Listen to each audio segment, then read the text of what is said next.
Jamestown comes to Valley City to take on Valley City State University. It's Jimmy's and Vikings and women's basketball tonight here on Q101 KQDJ-FM. Ryan Cunningham with you here this evening.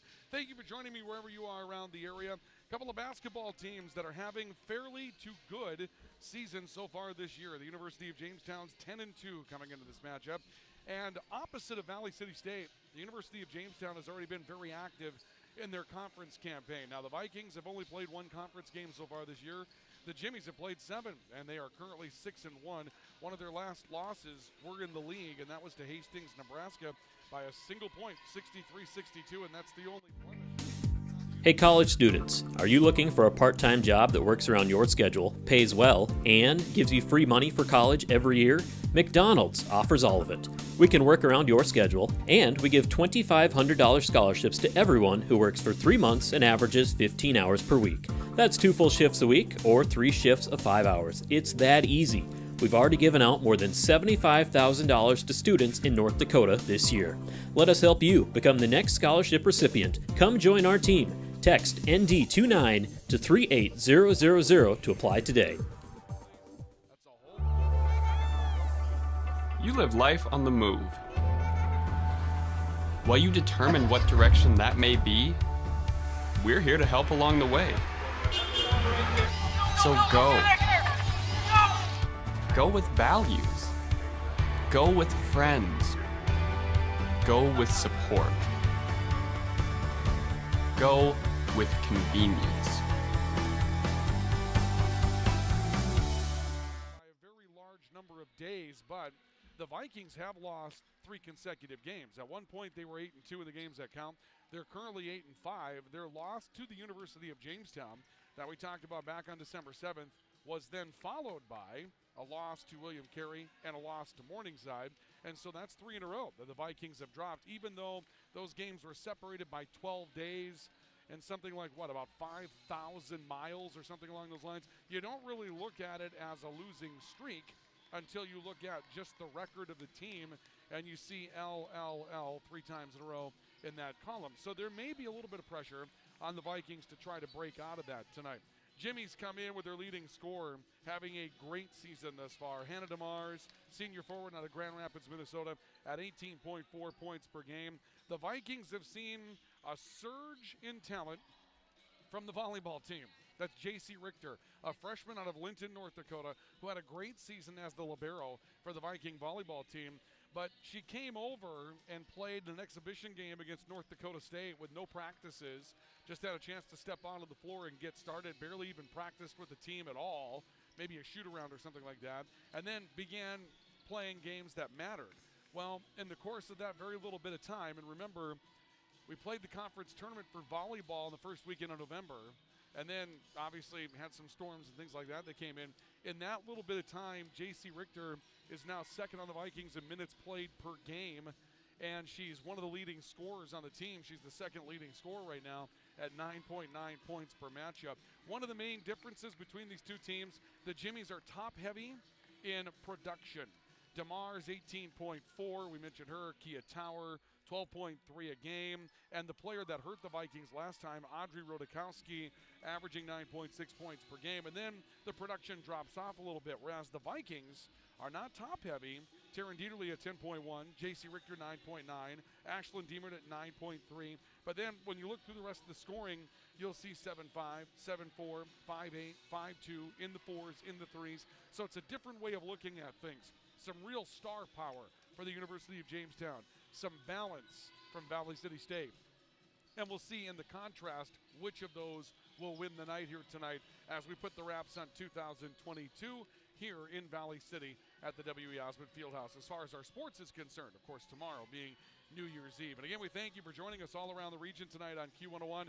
Our pregame report, for those of you in Valley City, is brought to you by Sanford Health Valley City, here for all and here for good. When we come back, we'll update you on Drive for the Title. Take a look at that current top 25 NAIA college women's basketball poll, and we'll also give you the rundown on where these teams are as far as conference play. For those of you that are Jimmy fans, there's a lot to talk about on the conference schedule. For those of you that are Vikings fans, everybody in the NSAA has played one game. So there's 4 teams that are 1-0, 4 teams that are 0-1. I guess we call that a four-way tie for first and a four-way tie for fifth. But we'll break it down for you, and your starting lineups in basketball on the way as we're scheduled for a tip-off that will come just a little bit after 6 o'clock tonight. Again, thank you for joining us wherever you may be throughout the region. We're happy to have you along with us tonight. Great rivalry basketball to wrap up our coverage of the calendar year of 2022. The University of Jamestown at 10-2 in women's basketball at 8-5. Valley City State University tonight here on Q101. This is coverage of college basketball on Q101 KQDJ-FM. Where do you find the friendliest staff, largest selection, lowest prices, and freshest produce? Hugo's in Jamestown. And did you know that shopping all the departments and all the sales can be done online? That's right, Hugo's Family Marketplace offers online shopping. Get to GoHugos.com and start filling that virtual cart. Once done shopping, choose pickup or Hugo's delivery service and wait for the in-store shopping to be done for you. Hugo's Family Marketplace, online shopping at GoHugos.com. You're gonna find more low prices, more great stuff when you go to Hugo's. At Bank Forward, we focus on building relationships. Hi, I'm Kara Weep with Bank Forward in Valley City. Whether it's opening a checking account, saving for college, or starting your own business, Bank Forward is the bank big enough to help, but we're small enough to know your name. Call 845-1220 or visit bankforward.com today. Striving to be the bank that defines customer service since 1927.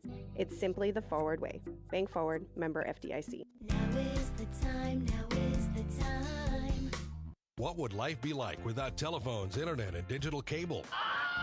Let's not even go there. Dakota Central is proud to be the local company that provides you with these high-tech communication options. Whether it's the crystal clear telephone connection, the digital cable that produces over 150 channels, HD and DVR, or reliable high-speed internet, Dakota Central provides it all, serving Jamestown and Carrington and beyond. Call 952-1000, 652-3184, or see them on the web at dakotacentral.com. Brothers 3 has the area's widest variety of classic and new ice fishing tackle at the lowest prices to give you the edge this year. Before heading out on the ice, stop in and get your live bait and tackle and fill your tank with the highest quality gas and diesel. Brothers 3 is your locally owned and operated convenience store. As always, Brothers 3 has the lowest prices in town on everything, from snacks and drinks to winter gear and propane and automotive supplies. Remember, it pays to shop at Brothers 3. Why choose professional eye care centers? Let's count the whys. First, there are now 4 great doctors to see: Dr. Frank, Dr. Freilich, Dr. Jangula, and now welcoming Dr. Bond. Next is their many locations. You can now see one of their spectacular doctors in Jamestown, Valley City, Carrington, and Edgeley. And finally, their fantastic frame selection. And yes, all of their frames and lenses are backed up by warranty. Visit proeyecarecenters.com and make an appointment today. Professional eye care centers, clearly the best. Welcome back to the W.E. Osmond Fieldhouse on campus of Valley City State University. It's great rivalry basketball tonight as we wrap up our sports coverage for the calendar year of 2022. The Jimmies are in town to take on the Vikings. It's the University of Jamestown and Valley City State tonight here at the Fieldhouse at Valley City State on Q101 KQDJ-FM. Ryan Cunningham bringing you the coverage here this evening from the Fieldhouse as we move along with our pregame report tonight, brought to you in part by Sanford Health Valley City. Here for all and here for good. Let's start with Drive for the Title. We'll take a look at what's happening with our national basketball poll, along with where our teams are as far as their conference races, and again, very different conference races coming into this matchup tonight. We have not had a new women's basketball poll nationally since the 14th of December. Obviously, everybody has kind of a ragged schedule that doesn't really match up, and so they wait to get another poll out. The next one won't come out until January 11th. They're going to let everybody come back, get a week of conference play in after the holiday break, and then go with the new college basketball poll. But the latest that we had a number of Great Plains Athletic Conference or GPAC schools that were ranked in that matchup. Just to run that down as far as those schools that were ranked: Dort, who's currently in first place in the league, ranked 5th in the nation. Briar Cliff was ranked 22nd, Northwestern 25th, or rather 15th, and Dakota Wesleyan was ranked 21st. So 4 ranked teams out of the GPAC that were in the top 25. Top ranked team in the country, Thomas More, Kentucky, with all 21 first place votes. They were one of a handful of undefeated teams still when the poll came out. Westmont, California, 2nd. Campbellsville, Kentucky, 3rd. Central Methodist of Missouri is 4th. And Dort, Iowa, as we mentioned, was 5th. Marion, Indiana, Indiana Wesleyan, Clark, Iowa, Loyola, Louisiana, and Lewis and Clark State of Idaho went 6 through 10. notables that we haven't mentioned thus far. Northwestern Iowa, we mentioned, was number 15 in that poll. Montana Western, from out in that Frontier League, was ranked number 18. Eastern Oregon, somebody we run into before, number 20. Dakota Wesley was number 21. Briar Cliff of Iowa was number 22. As far as those that received votes from around the country, Dakota State, out of the NSAA, picked up some mentions but did not make the poll, and we've seen a pretty good run from Dakota State to start the season so far. That's your top 25. Again, highest ranked team in either league is the GPAC's Doane, currently ranked 5th in the nation. As far as the standings are concerned, Great Plains Athletic Conference, the GPAC coming into tonight. Doane, Iowa, 7-0 in the league, 12-0 overall, and they're currently number 1 in the league. Jamestown, with a record of 6-1. UJ's lone loss was to Hastings, Nebraska by 1, 63-62.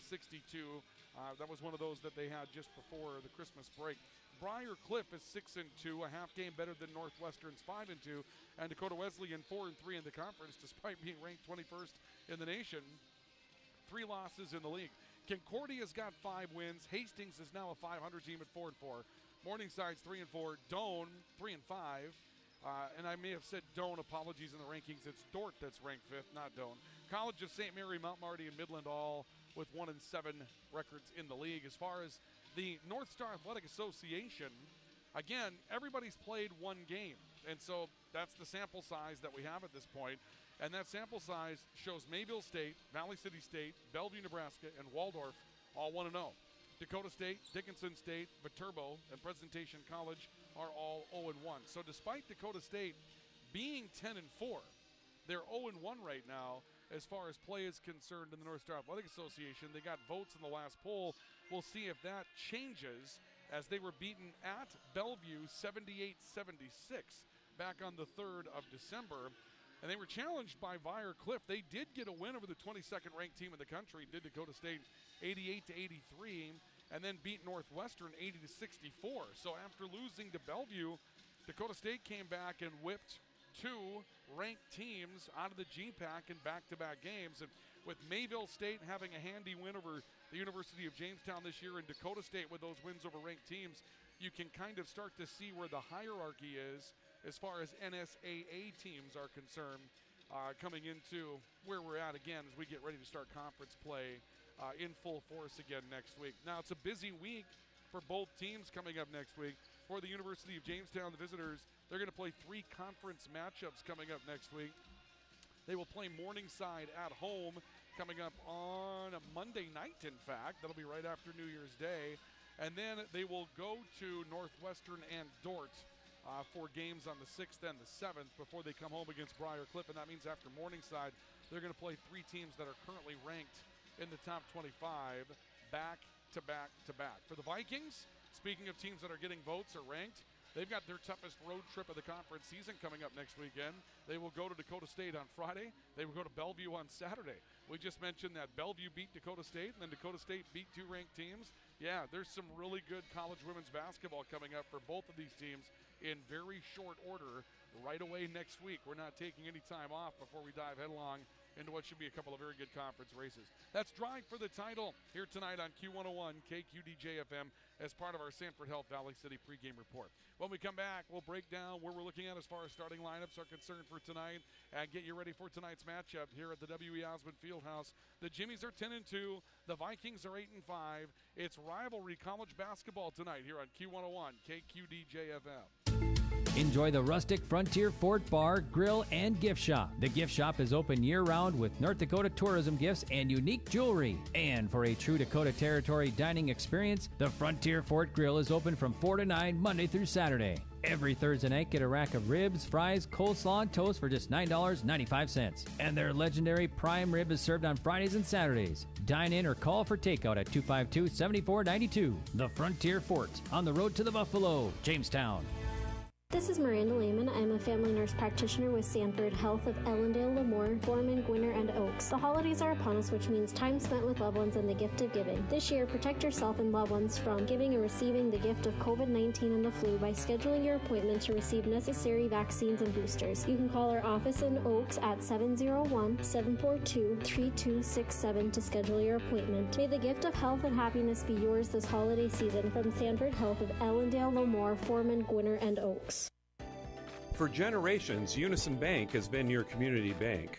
At Unison Bank, we offer our customers prompt and personalized service while providing financial solutions for your unique, individualized needs.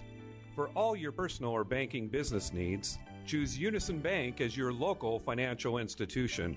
Go ahead. Stop by our branch in Jamestown or visit unisonbank.com for more information. Member FDIC. Why choose professional eye care centers? Let's count the whys. First, there are now 4 great doctors to see: Dr. Frank, Dr. Freilich, Dr. Jangula, and now welcoming Dr. Bond.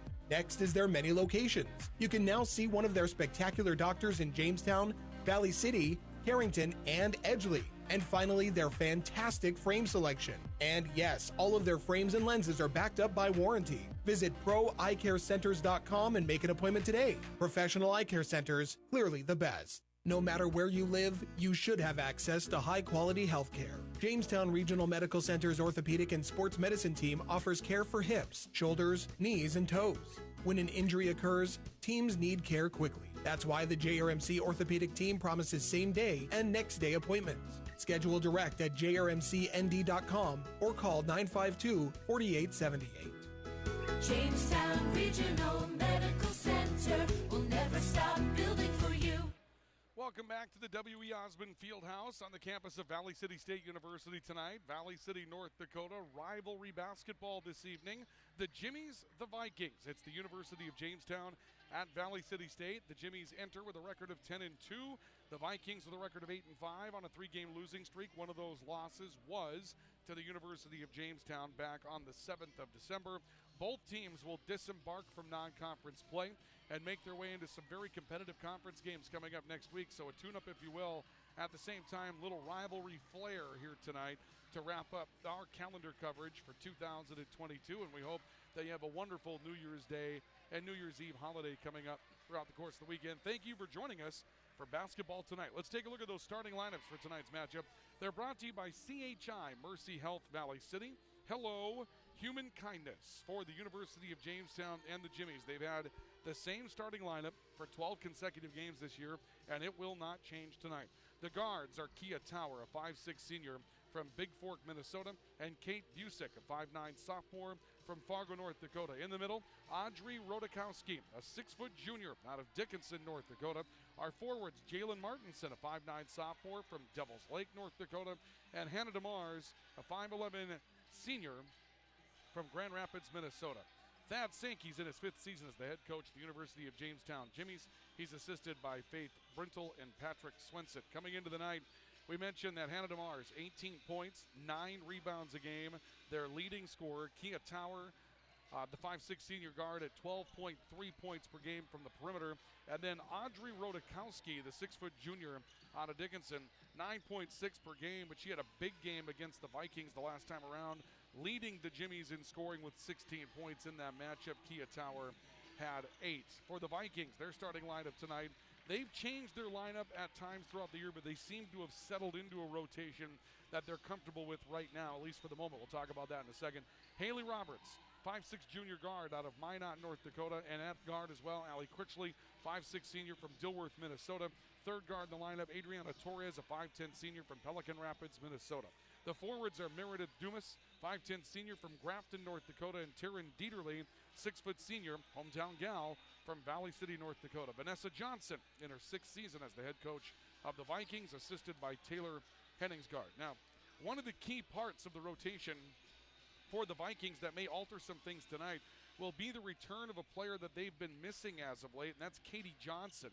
Sophomore guard out of Perham, Minnesota. Johnson broke her hand in the exhibition matchup with Bemidji State when the Vikings were playing NDSU and then a couple of D2s, St. Cloud and Bemidji, in some back-to-back exhibition games to continue their season, but she broke her hand and has not played, so she did not play against UJ the last time around, and she hadn't played really since that matchup, didn't play in Hawaii. This is going to be her first game back. With her addition, that may limit the number of minutes that will be seen by the Fab freshman J.C. Richter out of Linton, who, again, as we mentioned, has become the second most played Viking, averaging just under 22 minutes per game. She's also the second leading scorer for the Vikings, but Katie Johnson will perhaps rotate into that position, which will add some depth for the Vikings, but it will also limit some of the minutes perhaps that J.C. Richter gets, or it will lead Vanessa Johnson, the head coach of the Vikings, to just look for some different adjustments. But a gain for the Vikings in that regard, as Katie Johnson will be back and available tonight for Valley City State. And that's a look at our starting lineups tonight. They're brought to you by CHI, Mercy Health Valley City. Hello, Human Kindness. We'll take our final break as we prepare for our national anthem here at the W.E. Osmond Fieldhouse. When we come back, the ball's going up, and we're getting ready to go. Yeah, the ball comes down tomorrow for New Year's Day. Ball goes up tonight for rivalry basketball here at the Fieldhouse. It's the Vikings and the Jimmies, the University of Jamestown at Valley City State, here on Q101 KQDJ-FM. Cattle are your livelihood.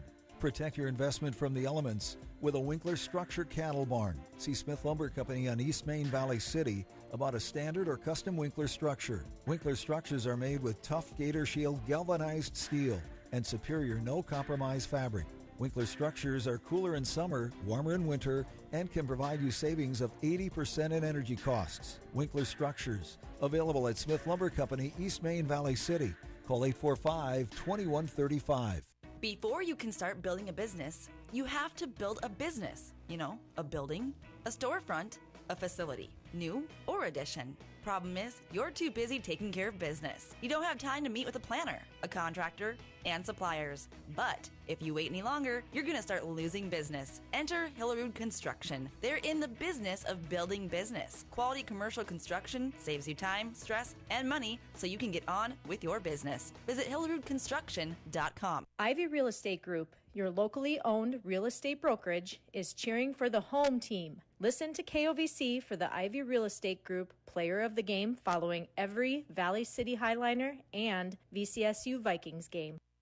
At CHI Mercy Health, we believe human kindness is at the root of all healing, providing care on a human level, courage when it's needed most, and a connection that's ever present among us all. Human kindness is meant to be shared. It puts a smile on someone's face and seeks to do the same for others. Take the time to nourish what's inside and watch your life flourish outside, because taking care of yourself is an act of human kindness. Just like human kindness, happiness can come from the most unexpected places. Whether it's from your friend, your dog, or a memory, embrace it and pass it on. CHI Mercy Health of Valley City. New CNA wage. You could start at $21.25 per hour at SMP Health Ave Maria. Join our friendly team of healthcare professionals with no mandatory overtime, a 1-to-7 staffing ratio, paid time off, and excellent benefits including 401k. And wait, did we mention the $5,000 sign-on bonus for full-time CNA positions? Apply online at smphealth.org/Ave Maria. Again, earn $21.25 an hour starting at SMP Health Ave Maria of Jamestown. Apply at smphealth.org/Ave Maria. Are you on the right financial path? Are all your financial professionals on the same page? At LaRue Lockout Financial, you can be assured that your investment professional and tax professional are working together. Call Ryan LaRue at 701-845-6938 or James M. Lockout, CPA, at 845-1660. Services offered through Investment Advisors, a division of Pro Equities Incorporated, a registered investment advisor. Securities offered through Pro Equities Incorporated, a registered broker-dealer and member of FINRA and SIPC. Welcome back to the W.E. Osmond Fieldhouse as they announce the starting lineups for the University of Jamestown tonight. Women's basketball of a rivalry nature this evening as the University of Jamestown comes to Valley City to take on Valley City State University tonight in our women's matchup to wrap up the non-conference season between these two schools. We played a single men's game here, a doubleheader over in Jamestown, and now the single women's game here, and that'll cap off the series between the two teams as we get ready to announce the starting lineups now for Valley City State. One thing that's worth mentioning that's newsworthy, when we heard the announcement that Upper Iowa was leaving the NSIC, a Division II conference here, obviously in the Upper Midwest, the University of Jamestown had a campus visit from NSIC officials, and so had Dakota State. So Dakota State had seen a campus visit, and the University of Jamestown had seen a campus visit, and right now that the Northern Sun is sitting at 15 teams, not 16. But we learned today that the Northern Sun has announced that they will go into play in 23-24 with 15 members. They will not add a member before 23-24, and that was a bit surprising to some of those that kind of have knowledge of the situation. They really thought that either UJ or Dakota State would at least be offered an opportunity to join the league, and that might give you a one-year reprieve if you're one of the NAIA teams around here and you're thinking about a league coming together and making that move as a group to try to stabilize things for the future. You might have a year to put it all together because they're going to have to add somebody at some point. And if UJ goes, probably upsets the balance a little bit between the Jimmies and the Vikings. And if Dakota State goes, the North Star Athletic Association really could have problems holding together. Dakota State's right in the middle of the league. Audrey Rodakowski will jump for the University of Jamestown. Meredith Dumas will jump for Valley City State. The Jimmies will control the tap, and it will be brought in by Kate Busick towards the near side of the floor. Busick giving away top of the key, finding Jalen Martinson. Martinson back over to the right side for Busick, and now Kia Tower making her way towards the baseline. And the ball got wrapped up on the floor. This will be pressured.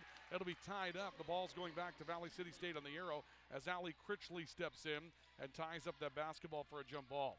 Taryn Dieterle will throw it in early in the opening quarter. The Vikings come into the front court for their first possession as Tower picks up Critchley on her way into the front court.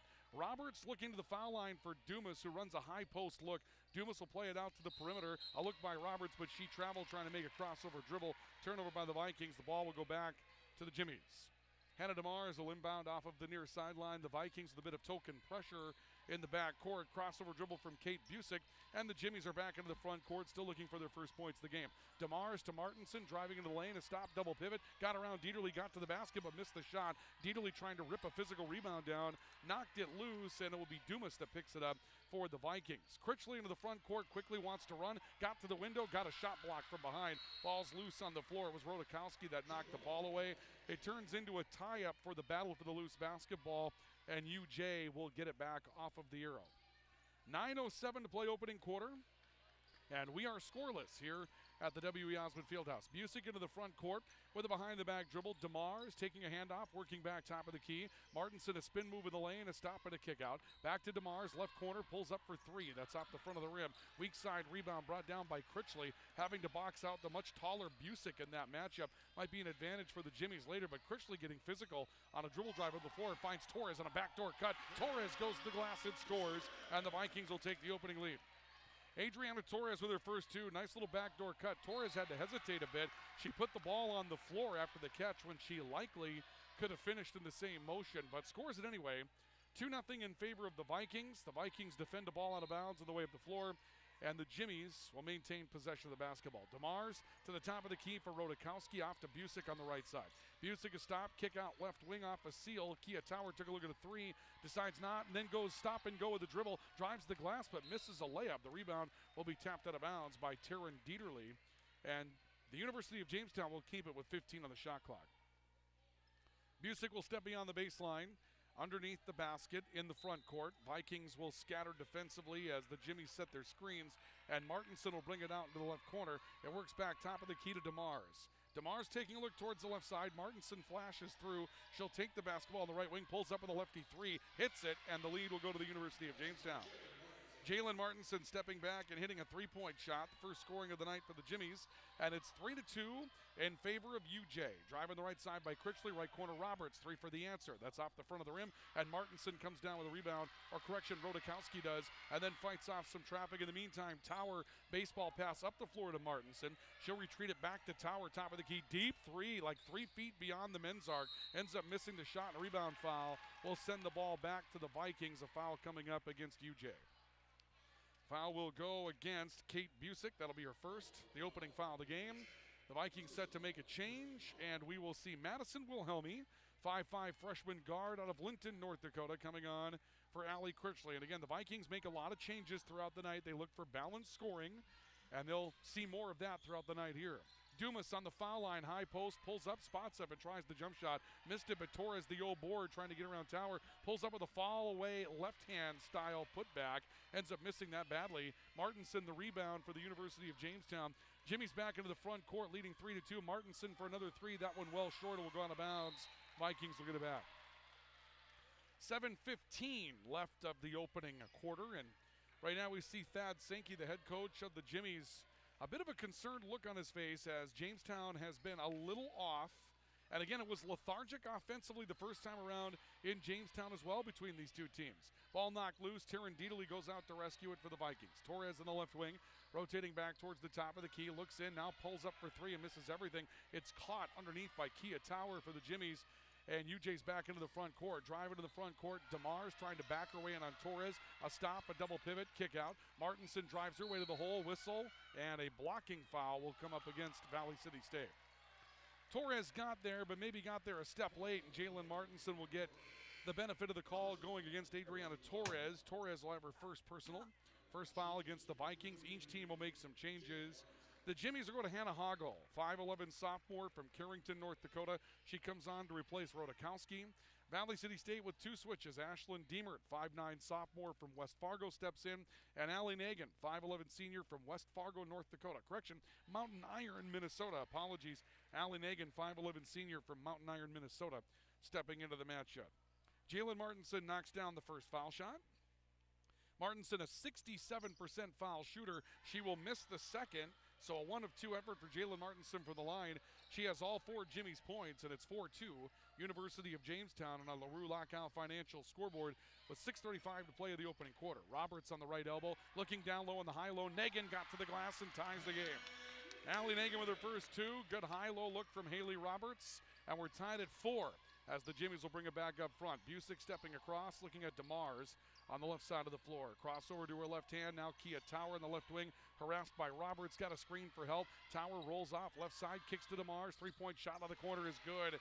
Hannah DeMars stepping back and draining a three. Second three-point shot for the Jimmies tonight, and it regains the lead for the University of Jamestown at 7-4. Roberts for another three-point answer, missed it, but Nagan comes up with a rebound offensively out to Wilhelmy. She wants a three, and it's off the heel. Got her own miss on the foul line. Wilhelmy drives back down to the corner. Vikings with 2 offensive rebounds on this take. Torres driving in underneath Nagan, draws a crowd, looks to kick it back out and got thrown to the floor. This will be a tie-up and a jump ball as Kate Busick reached in, tied it up, and as they fought for the basketball, she just dispatched of Wilhelmy, but the ball will stay with Valley City State on the arrow.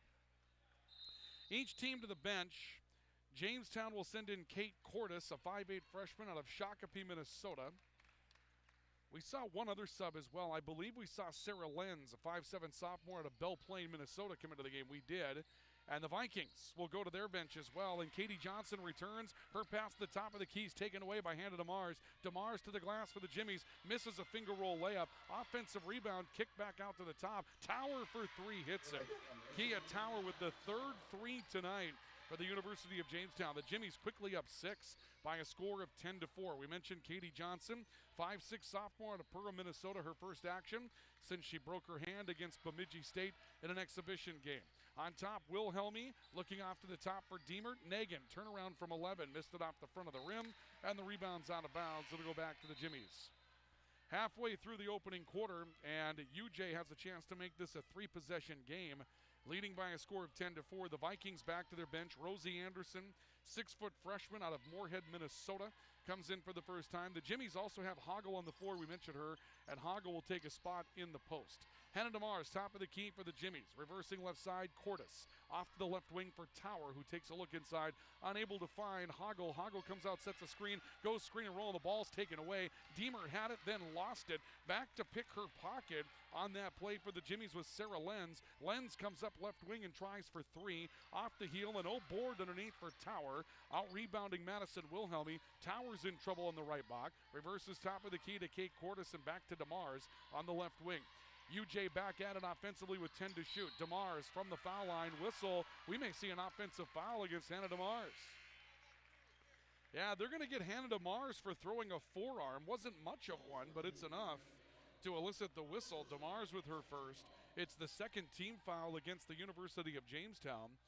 Lead remains 6 for UJ at 10-4 with 4:20 to play in the opening quarter. Roberts up front, handing the ball off to Katie Johnson. Now Deemer top of the key, looking for Johnson, left wing. That's too strong and out of bounds, and that play was just broken for Valley City State. And the Vikings look down their bench, and immediately J.C. Richter is going to come to the table. She won't get in on this particular change, but she will get in early in the matchup, despite Katie Johnson being back in the lineup for the Vikings. Right side, Sarah Lenz for UJ. It's 10-4, Jimmy's by 6. DeMars in the high post, driving against Torres, back to her right hand. A stop, a pivot, kick out left side. 3 by Kate Cordes is good onto the corner. The fourth three-point shot for the Jimmies to go down, and a timeout taken by the Vikings as they find themselves down 9 and a 9-0 Jimmy run. 3:51 left, opening quarter on the LaRue Lockout Financial scoreboard. The Jimmies 13, the Vikings 4. Timeout for Mobility Plus Rehabilitation. This is Viking and Jimmy basketball. Rivalry basketball tonight on Q101 KQDJ-FM. The Honda ATV lineup is here to prove it's possible to work smarter and harder. With the power to get the job done, the technology to make it easier, and tried and tested quality to keep you moving forward. Find the Honda ATV that fits your needs at Gun and Reel Sports on 1st Street West in downtown Jamestown. Then you'll start to understand how life is better on a Honda. For riders 16 years of age and older, Honda recommends that all ATV riders take a training course and read the owner's manual thoroughly. Welcome back to the W.E. Osmond Fieldhouse on Q101 KQDJ-FM. 3 straight threes for the University of Jamestown, and they've gone on a 9-0 run to take a 13-4 lead over Valley City State, and another turnover. Loose basketball comes out near side to Hannah DeMars for the Jimmies. She tries to back her way and may have gotten away with a walk, ends up missing a follow-away shot. J.C. Richter, who's entered the game for the Vikings, comes in and comes up with a rebound, and Valley City State back in the front court, down 9. Allie Critchley has returned for the Vikings as well. Critchley into the lane, high dribble, got away with one, kicks it back to Richter in the left corner. Richter cutting her way into the lane, working back out. Head fake, Johnson from 17, off the front of the rim, DeMars. The rebound for the University of Jamestown. The Jimmies made a change during the timeout. Megan Oswald, 5'9", sophomore from Brownsdale, Minnesota, comes in, and we'll see a reach-in foul coming up on the perimeter against the Vikings as the Jimmies come back up front. Foul will go against Emma Nielsen, who's also come into the game for the Vikings. Actually, they may have called that instead against Madison Spacer. I don't believe it was Nielsen. She's not on the floor right now. Spacer, 5'11" freshman out of Watford City, Minnesota. Actually, let's go with that one being wrong as well. They're going to call Katie Johnson for that foul. A 3 from the left wing for DeMars is good. That will give her 6 in the opening quarter on a pair of threes. The indication to the table was 23 on the foul for the Vikings, and ends up going against 24 somehow, some way. But nonetheless, 12-0 run for the Jimmies. 4 straight threes, and it's 16-4. University of Jamestown with 2:35 to play in the opening quarter. Well, the foul inside as Dumas tried to set up in the post. Jimmy's going to get the basketball back. Not sure what they're going to call here.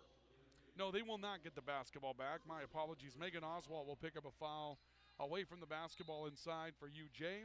That'll be her first, the third against the Jimmies. Critchley to inbound the basketball, lobs one, and it's brought down just in front of the stripe by Madison Spacer for Valley City State. Richter on the top of the key, looking into Dumas, who's playing the post here. Dumas trying to back her way in, turns, splits a pair of defenders, scores from 5 feet. Little take for Madison Dumas going inside. It breaks up a 12-0 run for the University of Jamestown. Cuts the lead back to 10 by a score of 16-6. DeMars on the right side for the Jimmies, working down to the corner. Rotating away from pressure is Kate Busick, who's back in. Back to DeMars on the right block. Turning her way now, a follow-away off her back foot from 10. Missed the shot. Richter had the rebound, lost it.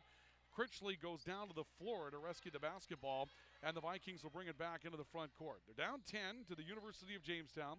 Under 2 minutes to play in the opening quarter. Richter right side, sprints away from Lenz to the glass. Richter will score. J.C. Richter, just a hard take with a right-hand dribble, and the Jimmy defense did not rotate over to help. Easy play for Richter. Lead cut to 8 at 16-8 at the minute-and-a-half mark. A drive on the top of the key for Kate Cordes. She got to the glass, missed a layup, and the rebound's poked out of bounds on the play by Megan Oswald. It'll go back to the Vikings. Adriana Torres, Haley Roberts, and Taryn Dieterle will return for Valley City State, and the Jimmies will counter with Jalen Martinson and Audrey Rodakowski coming back into the matchup. Martinson had a good run of scoring early. Torres will come back on for the Vikings and will be replacing Katie Johnson, who had a couple of, I guess I would say, second looks, if you will, as to see whether or not she was coming out. Roberts to the glass will score. She had her first shot rejected as she went in on a bit of a double pivot move against against Kate Busick, but then gets to the glass and scores after her first effort was knocked away. And the Vikings have cut the lead to 6 at 16-10 on a little 6-0 run of their own. Lenz on the top of the key to Busick, looking into the high post. Rodakowski asking for help, hit by a double team, nearly stripped. Rodakowski turns to her right hand, kicks out to Lenz. Top of the key for Kate Cordes, shot clock nearing 5 seconds. Cordes from 12 feet hits the jump shot. Kate Cordes, that's the first 2-point field goal for the Jimmies, but they have 5 threes, and it's 18-10. Valley City State back down by 8 to the Jimmies. Drive inside Richter, high bank shot. That goes in for J.C. Richter. Richter leading the Vikings in scoring in the opening quarter. Pair of buckets, she's got 4. 30 seconds left and the ball poked away. Richter knocked it loose on a drive to the basket by Busick. Loose ball rescued by Dieterle, and the Vikings come up the floor with just tenths of seconds between the game clock and shot clock here in the opening quarter. They can run it out if they want to. Roberts driving in. You can't run it out if it gets tied up. That was an early jump ball whistle, but Jalen Martinson is going to force the tie-up, and now the Vikings can't run it out. The Jimmies can. With 15.8 seconds left of the opening quarter, UJ has a chance to play for the final shot. Jalen Martinson to inbound, comes into the baseline, and she's able to find Kia Tower, who has returned, and now we'll see a whistle and an offensive foul coming up against Rodakowski, setting a screen on Roberts. We got some interesting things happening here near the end of the quarter. Audrey Rodakowski will pick up her first foul. It'll be the 4th against Jamestown, so now the Jimmies can't run it out. The Vikings can again. And Taryn Dieterle will inbound off the near sideline for Valley City State.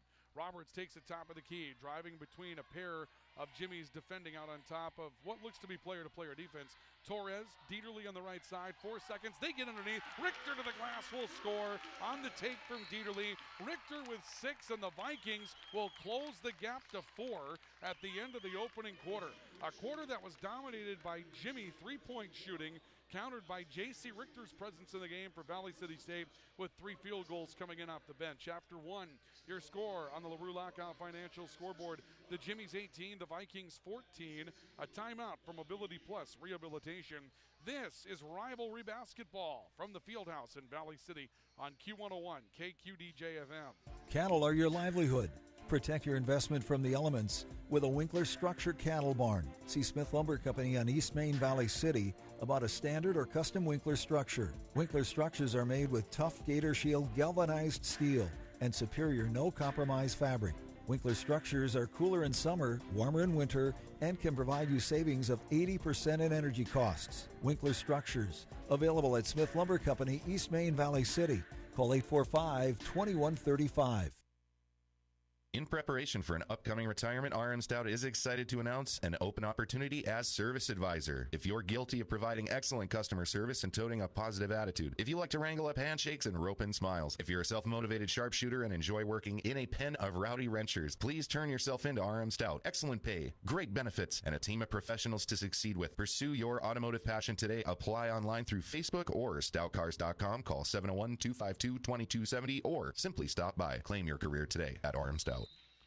We start the second quarter of basketball between the Vikings and Jimmies. Valley City State trailing the University of Jamestown 18-14. The Vikings go on a nice run to end that first quarter of play. Underneath, J.C. Richter muscling her way inside and scoring.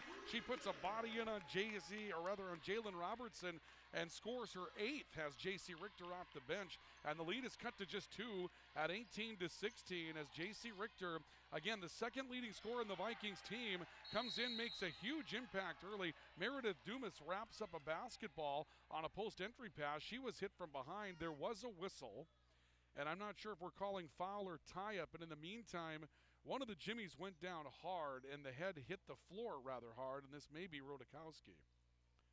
Taking a look at the first quarter numbers that we had, the Vikings shot 43.8% from the field, 7 of 16. The Jimmies were 6 of 16 from the field, 37.5%. But, of course, they hit the triples. The Jimmies were 5 of 9 from beyond the arc. That's a blistering 55.5%. from three-point land. The Vikings were 0 of 4 out there, but J.C. Richter's 8 points now, 6 at the end of the quarter, was an unbelievable turnaround for a Viking team that was struggling to find offense.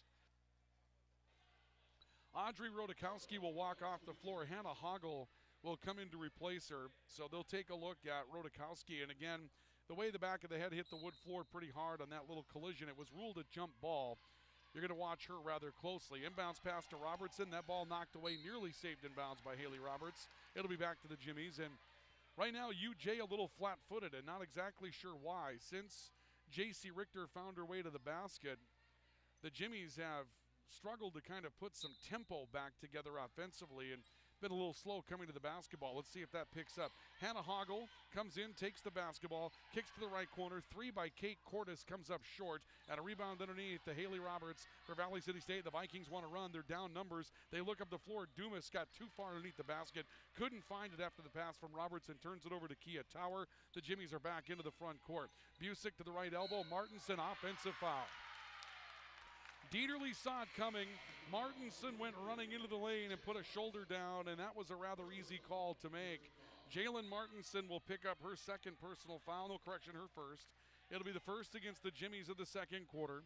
Meredith Dumas will step off the floor as Allie Nagin returns for the Vikings, and we'll also see Adriana Torres coming back into the game for Valley City State. The Vikings down 18-16. They've cut a 12-point lead to 2 at this point. Torres driving in. A stop in the right lane. Looks back out to the top of the key, had it knocked loose. She finds Richter. Kick to the near side. Off the jab step. Roberts for 3 in the lead. It's no good. And the rebound comes down inside to Hoggle for the University of Jamestown. Busick into the front court for the Jimmies. So we play our way into the second minute of the second quarter. Busick taking a look towards the top of the key. Good run so far for Hannah DeMars looking for the basketball. They couldn't find her. Tower drives in, reverses into the lane. Hoggle a follow away, left it short, and Torres comes down with a rebound for the Vikings. Vikings back into the front court. Roberts driving, hard take to the basket, kicks down low. Nagin pulling up, falling away, can't get it to go. But Allie Nagin will find her way to the foul line for Valley City State. She'll be fouled by Hannah Hoggle. So the Vikings will try to tie this thing from the foul line if they can. It's a huge run for Valley City State, down 16-4 at one juncture, and the first foul shot for Nagin will not go down. But as of right now, for Valley City State, you're looking at a 12-2 run that has brought you back to within the 2-point margin. Second foul shot for Nagin is good. That'll be a 13-2 run for Valley City State. And the Vikings are back within 1. UJ leads it 18-17 with 8:10 to play in the opening half. Head fake by Kia Tower, drawing a defender, pulls up mid-range jumper from the left elbow and missed it. And the rebound trickles out of bounds. No one can get to it. Valley City State will get it back. Taryn Dieterle set to inbound the basketball for the Vikings.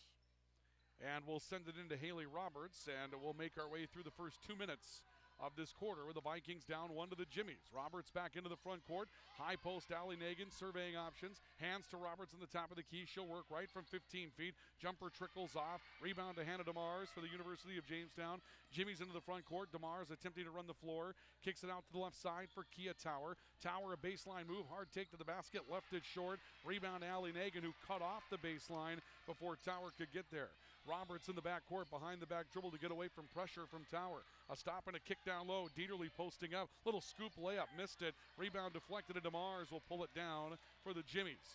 Jimmies up 1, 18-17. Back up front. DeMars to the foul line. She'll kick it down low. Found Hoggle back out to DeMars. Head fake on a 3. Working left. Drives in. Gets around Nagin. Left the shot short. Hoggle had the rebound. A reach in to tie it up by Nagin.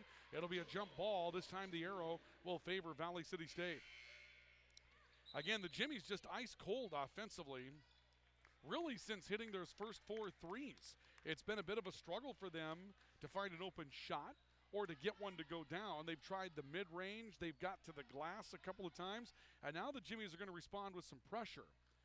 Allie Critchley will come into the game. We'll also see the return of Katie Johnson, and the Jimmies are going to come into the front court and press player to player and spring a 3/4 court trap. Critchley's trap, she tries to get rid of it. It's run down, taken on the glass by DeMars, and DeMars will score in the turnover. She's got 8. Lead back to 3 at 20-17. So again, Thad Stanky, The head coach for the Jimmies knows what to do, produce a turnover, and he was able to do so rather easily when Critchley came in. He saw his team go right into the trap. Now we'll see a whistle inside and a holding foul against Hannah Hoggle as the Vikings went high-low trying to find Negan, and Negan was clearly held up trying to make her turn to the basket. Be the second on Hoggle, will be the third against the University of Jamestown. So the Vikings on their way to the penalty here in this second quarter. Inbounds pass to Ashlyn Diemert for the Vikings. Back into Negan in the post. Tries to wrap it around. Nobody home. Allie Critchley was there, but the pass was offline. Vikings likely got the play they were looking for, but UJ will force the turnover. DeMars will inbound for the University of Jamestown. Kia Tower will take it. Tower starts to walk the ball up the floor against Katie Johnson. Tower working left, sends it off left wing to Kate Busick. Busick a stop and a look inside. Jalen Martinson top of the key, back to Tower on the right side, getting a screen. Tower rolling left, driving to the basket, leaves it up, can't get it to go on the high scoop, but she will go to the foul line. Hit in the act of shooting by the Vikings. This foul's against Allie Nagan, her first. Be the first team foul against the Vikings here in the second quarter. And Kia Tower, 63% foul shooter on the season. And a 12.3 point averager will go to the line. Her first foul shot is good. Tower had one of those threes in the opening quarter. She now has 4 points for the night. And the lead is back to 4 for the Jimmies at 21-17. The Jimmies led by 12. The Vikings cut it to 1. UJ's rebuilt it to 4 and now to 5 as Tower will knock down both ends. 22-17 in favor of the University of Jamestown. On the LaRue Lockout Financial scoreboard, more trapping pressure. Torres got rid of it, found Nagan into a 2-on-2. A drive up the floor by Katie Johnson. Stop and go dribble, stops the block, kicks it out. Torres steps into a 3, misses everything, and the rebound goes out of bounds. Let's go back to UJ. Adriana Torres has had a tough season for the Vikings. A 7.5 points per game averager, and she had a great year last year, and I think she's really drawn the attention of opposing defenses and hasn't had quite as easy a time finding her way into good-looking shots. She's tried to create, has done a great job of doing that, but really has not had the luck or the ball roll, if you will, that she had a year ago. Martinson, top of the key, giving to Busick. She'll roll left off the screen, back to Martinson. A take into the lane, a stop, kick out to DeMars. On the right wing, jabbing right, driving left, stop inside the foul line, goes to the basket and scores over the front of the rim. Hannah DeMars just controlling her own way to the glass, and she'll score her 10th of the opening half, an 18.4 points per game averager. And right now, with the rest of the Jimmies struggling, DeMars is looking to steady the ship offensively. The drive and draw, the kick down low to Nagan. She'll score and go to the foul line. Adriana Torres with a drive and draw, goes down low to Nagan for the finish, and the foul will go against the Jimmies, Hannah DeMars. DeMars second. We'll see changes for the University of Jamestown. Audrey Rodakowski will come back in after leaving with that hand injury a little bit ago. We'll also see Kate Cordes and Sarah Lenz back in the game for the Jimmies. Allie Nagan with a hoop. Nagan now with 5 on the night and goes to the foul line trying to complete the old-fashioned three-point play. That one will not go. Torres had her hands on an offensive rebound. It ends up out of bounds, and both teams lobbying to see where it's going. And our backside official is going to say it was touched last by Torres and the Vikings. Now Valley City State showing some signs of some pressure. Inbounds pass comes into Busick. It doesn't look like a trap. This is just player to player, looking to eat up some time on that shot clock. Busick into the front court for Sarah Lenz. She took a look at Tower on the left sideline, drives that way and hands it off. Lenz loaded up to get rid of it. Tower takes it, looks down low. Rodakowski spinning into a double team, split it. Nagan rejected the shot. Rebounds out of bounds. Last touched underneath by Kate Cordes, and it's going back to the Vikings. Halfway point of the second quarter, 24-19 Jimmies. On the LaRue Lockout Financial scoreboard, the Vikings will return Madison Spacer to the matchup, and Allie Critchley will bring the ball to the front court for the Vikings, who trail by 5 to the Jimmies at 24-19. Johnson, top of the key. Diemert back to Johnson. A 3. Comes up short. Rebound long to the perimeter. Lenz ran it down. Quick outlet pass to Tower, running the floor for the Jimmies left side. She'll go underneath, and a whistle and a blocking foul coming up. Ashlyn Diemert, a little bit of light contact. It was enough for her first.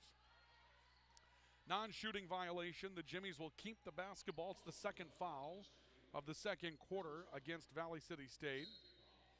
And the inbounds pass will come in beyond the baseline from Kate Busick. Busick looking into the left corner. Rodakowski has it, looking to back her way into the lane again against Nagan, and she pulled the pivot foot. That is a travel, and Rodakowski, who had a lot of success against the Vikings the first time around with 16 points. She's had a tough luck night tonight, and the Vikings have made an adjustment defending her with a double team when she gets the ball inside. And Rodakowski, to her credit, keeps trying to find a window, but has had a tough time with the footwork inside this evening. 24-19, Jimmy's up by 5, Vikings with the basketball. Roberts on the top of the key, stepping out to grab a loose basketball, looking down to the corner. Drive and a pull-up on a baseline jumper that comes up empty, that time taken by Madison Spacer. Rebound goes back to the Jimmy's Kia Tower, back into the front court. Lenz on the top of the key, bounce pass into Rodakowski again. Hard into Nagin, spin, fall away the left hand, that one left short. Can't get the roll as she got the shot she was looking for. Critchley wants to run the floor for the Vikings. Travel coming up. Haley Roberts pulled her pivot foot as she tried to take in a pass that had a little bit too much zip on it, and this one goes back to the University of Jamestown. Lenz will inbound the basketball. Meredith Dumas set to come back in on the next dead ball. In the meantime, Busick in the back court just being smothered by Allie Critchley on player-to-player pressure. And now Busick looks to the high post for Rodakowski to get rid of it in a desperation-type look. Lenz on the top of the key. Whistle. Travel coming up against Lenz. I'm not sure if they called that against Lenz or against Busick. Lenz looked to be coming away rather cleanly, and they pointed over towards Busick on the far side of the floor, but a walk was called. Turnover by the Jimmies. Vikings get it back still in a 5-point matchup. 24-19, University of Jamestown. Top of the key, Spacer for Valley City State. Taking a look towards the left wing, hands to Deemer, who will drive hard against Lenz. Goes behind the back with a dribble, works down low, trying to find Dumas in the post. Kick out, Roberts, open 3 right corner, that one's strong. An offensive board tipped out to the perimeter, and we've got a foul coming up. And apparently it's going against the University of Jamestown. It'll go against Kate Cordes, and that's going to put the Vikings on the foul line. Madison Spacer will take the foul shots to shoot the penalty. I don't know that Thad Sankey is happy with that call either. He's had a couple of elongated conversations here recently with the officials. First foul shot is good for Madison Spacer, her first scoring. The Vikings cut the Jimmy lead to 4. Spacer's second foul shot, no good. Rebound tap to the perimeter. That'll be out of bounds off of Ashlyn Deemer, and will go back to the University of Jamestown. Vikings back within 4, 24-20. Madison Wilhelmy comes in to replace Allie Critchley for the Vikings. And Sarah Lenz is set to inbound the basketball for the University of Jamestown and the Jimmies with 3:31 left until halftime. Tower in the back court with it. Working her way towards the left side of the floor, picked up by Haley Roberts. Tower steps up front, ball poked out of bounds. Roberts making a lobbying effort momentarily to say it was off Tower, but it's clearly Roberts' quick hands that sent that one beyond the sideline. And now Hannah DeMars, who has been a 10-point performer in what is a 24-point game for the University of Jamestown, will make her way back in. DeMars, senior out of Grand Rapids, Minnesota, 5'11", very dynamic player, has played the 3 and the 4 at times tonight for the University of Jamestown. Tower, little give and go with Rodakowski, and a kick of the basketball by the Vikings will keep it with the University of Jamestown. But DeMars, 18.4 points, 9 rebounds per game. And while the offense sort of stagnated, she tried to put the team on her shoulders, and she'll play, presuming the final 3:17 of the opening half here. Count is on against Busick. She'll inbound to DeMars out in the top of the key. DeMars back to the basket, spinning, bringing it down towards the right sideline. Goes into Radikowski. She backs her way in hard on Dumas. Here comes another offensive foul. Radikowski with her second. She threw the left elbow and just kind of hooked the defender inside, and Thad Sankey doesn't like that one, and it's tough to disagree with the call when you see it. Radikowski got that right elbow underneath the armpit of her defender and then just twisted it hard, and that clearly dislodged the defender. Now, whether or not that's one that you typically let go is probably what they're talking about, but in the long run, the Vikings will take over after the second foul against Radikowski, and we'll see if Radikowski can stay out of foul trouble the rest of the way. She's still on the floor. Roberts hard, take to the basket, high bank shot, she'll score. Haley Roberts with 4. The Vikings have cut the lead to 2 at 24-22, University of Jamestown. Behind the back dribble for Kate Cordes. Cordes looking for a lead inside, found her way to Busick. Shot blocked from behind by Dumas. It'll stay Jimmy basketball. Right now, the Vikings are out shooting the Jimmies by 36 to 33%. from the field, and that is part of the reason why the Jimmies are struggling. Busick to the left side for Hannah DeMars along the baseline. DeMars rotating, got a screen, pulls up from 14 feet, sticks the jump shot. DeMars just creating her own look. She's got a dozen in the opening half. Lead back to 4 for the Jimmies at 26-22. Roberts for the Vikings. What the Vikings don't have is a three-point shot that's found its way throughout the course of the night. They've struggled from beyond. Roberts into the foul line for Dumas, high post, working against Radikowski. A stop, rotates back to Roberts, shot clock at 10 seconds. Roberts working left side, switches to the right hand, comes back to the right looking for a screen from Dumas. Whistle. We got a foul coming up. They're going to get the Jimmies running through the screen of Meredith Dumas, and that's going to put Dumas on the foul line. It'll be the foul against Kia Tower, her first, number 5, against the University of Jamestown. So the penalty comes into play. Dumas with her opening foul shot is no good off the front of the rim. Dumas on the season, a 77.7% three-point shooter. So a rare miss on the front end. One to try to make it a one-possession game. She does. On the back end, Meredith Dumas now with 3 on the night. 26-23. Vikings trail by 3. Blocking foul coming up against Haley Roberts. Hard pressure against Kia Tower on the far side of the floor. Jimmy's will inbound in their backcourt. 2:03 left until halftime on the LaRue Lockout Financial scoreboard. It's 26-23. The Vikings down by 3 to the Jimmies.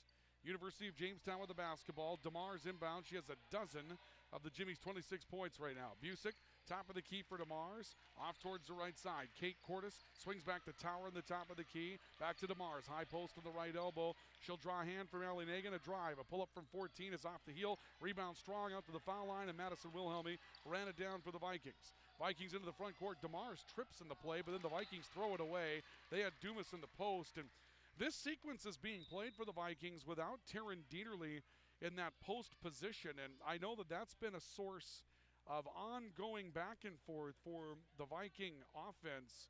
Taryn Dieterle not extremely comfortable playing with her back to the basket, but at times the Vikings had hoped that she would settle into that position. Tonight the post has been Nagan. Right now it's Dumas and Dieterle on the bench, and so that's a bit of a struggle as far as an offensive look is concerned for Valley City State. Adriana Torres back in, J.C. Richter back in for the Vikings. The Jimmies will inbound, and Kia Tower will be fouled by Haley Roberts, her second. The third against the Vikings. They got one more to give with 1:38 seconds remaining to play in the opening half. 26-23 Jimmies. And now another change coming up. Katie Johnson will return to the game for the Vikings as Roberts picked up that second foul. She'll have to sit down. And Hannah DeMars will inbound the basketball for the University of Jamestown. She finds her way to Busick on the far side of the floor, and Busick will start her way up against Madison Wilhelmy. Behind the back dribble to get away from Wilhelmy. A stop. She looked for DeMars coming back as relief. Instead, ball goes to Kate Cordes on the far sideline. Cordes back to Tower on the top of the key. Tower lobs one to the high post for DeMars. She spots up against Torres, takes her way inside, spins to the left, little extra step, goes to the glass and money. 14 for Hannah DeMars. 28-23, Jimmy lead is 5 once again. And into the front court, a ball knocked away from Katie Johnson. The Jimmies had it and lost it. Then stepping back in, J.C. Richter puts a hand over Busick to try to knock it free, and Richter will be called for a foul. The turnover will be completed, and UJ is going to go to the foul line on the 5th against the Vikings. We'll see Busick at the foul line, a 70% foul shooter this season for the University of Jamestown. Busick trying to extend the lead back to 3 possessions for the Jimmies. The first one's good. Kate Busick with her first scoring tonight. Averages 5.1, but also 5.3 rebounds per game. Second foul shot good, so Busick with 2. And the lead is back to 7 now for the University of Jamestown at 30-23 as we roll to the final minute of the first half of play. Torres right side, Dumas, long pass to Richter up the floor. Near side, Katie Johnson. Johnson looks inside, Dumas the cut, the left hand, knocks it in. Meredith Dumas cutting inside. Good looking transition play for the Vikings. They're back within 5 at 30-25. There's a 20-second differential as the Jimmies bring the ball back into the front court. Little jab step by Kate Cordes, and now finding Tower on the top of the key. Tower looking left, inside. Radikowski driving, fall away, off the glass. She hits the shot. Finally a look for Audrey Radikowski that she can make tonight for the Jimmies. She's been all around it. Bad luck, good defense, And now she's able to find one falling away. The Vikings back into the front court, down 7, and a trap on Katie Johnson. Johnson stepping away from pressure. Richter gets trapped, steps through it, drives away to the foul line, kicks left corner. A look out of the corner by Wilhelmy. Shot clock at 10. Wilhelmy stepped on the baseline. Forced that way by Cordes. Wilhelmy turns it over. And now here's a chance with 12 seconds and change to go for the Jimmies to come up the floor, and a three-pointer would push this to a double-figure lead again at halftime after the Vikings had cut a one-time 12-point lead to 1. Kia Tower backcourt for the Jimmies, trying to work away from Katie Johnson on a stop-and-go dribble, goes to the glass and misses but will be fouled. Meredith Dumas coming over the top will be called for a foul on the body. And with 4.4 seconds left until the break, Kia Tower is on her way to the line for the University of Jamestown. Tower on the season a 63% foul shooter. She is 2 of 2 tonight, made a couple here in the second frame. Gets 2, first on the way, and is off the heel.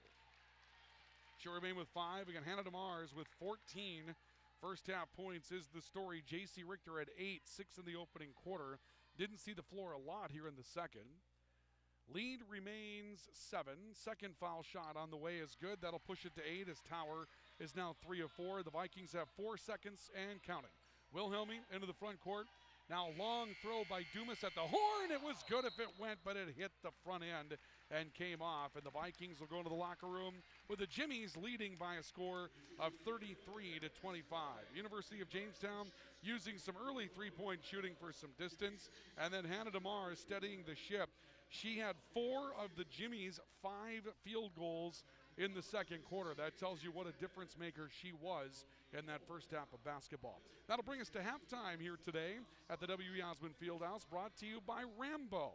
We're in the business of making you look good. At the break, Jimmy's 33, Vikings 25. We'll come back with your halftime numbers next. This is Rivalry Basketball on Q101 KQDJ-FM. Your toy headquarters is Central Avenue Health Mart Pharmacy, your community Health Mart pharmacy.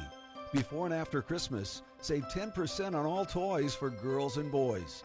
They've got puzzles, games, and more. 'Tis also the cold and flu season. For all your healthcare needs and prescriptions, see your trusted healthcare resource, Central Avenue Health Mart Pharmacy, downtown Valley City. Happy holidays from Natalie and the staff. Health Mart, taking time to listen and care. How are you doing? Really, how are you doing? Are you taking the time to check in on you?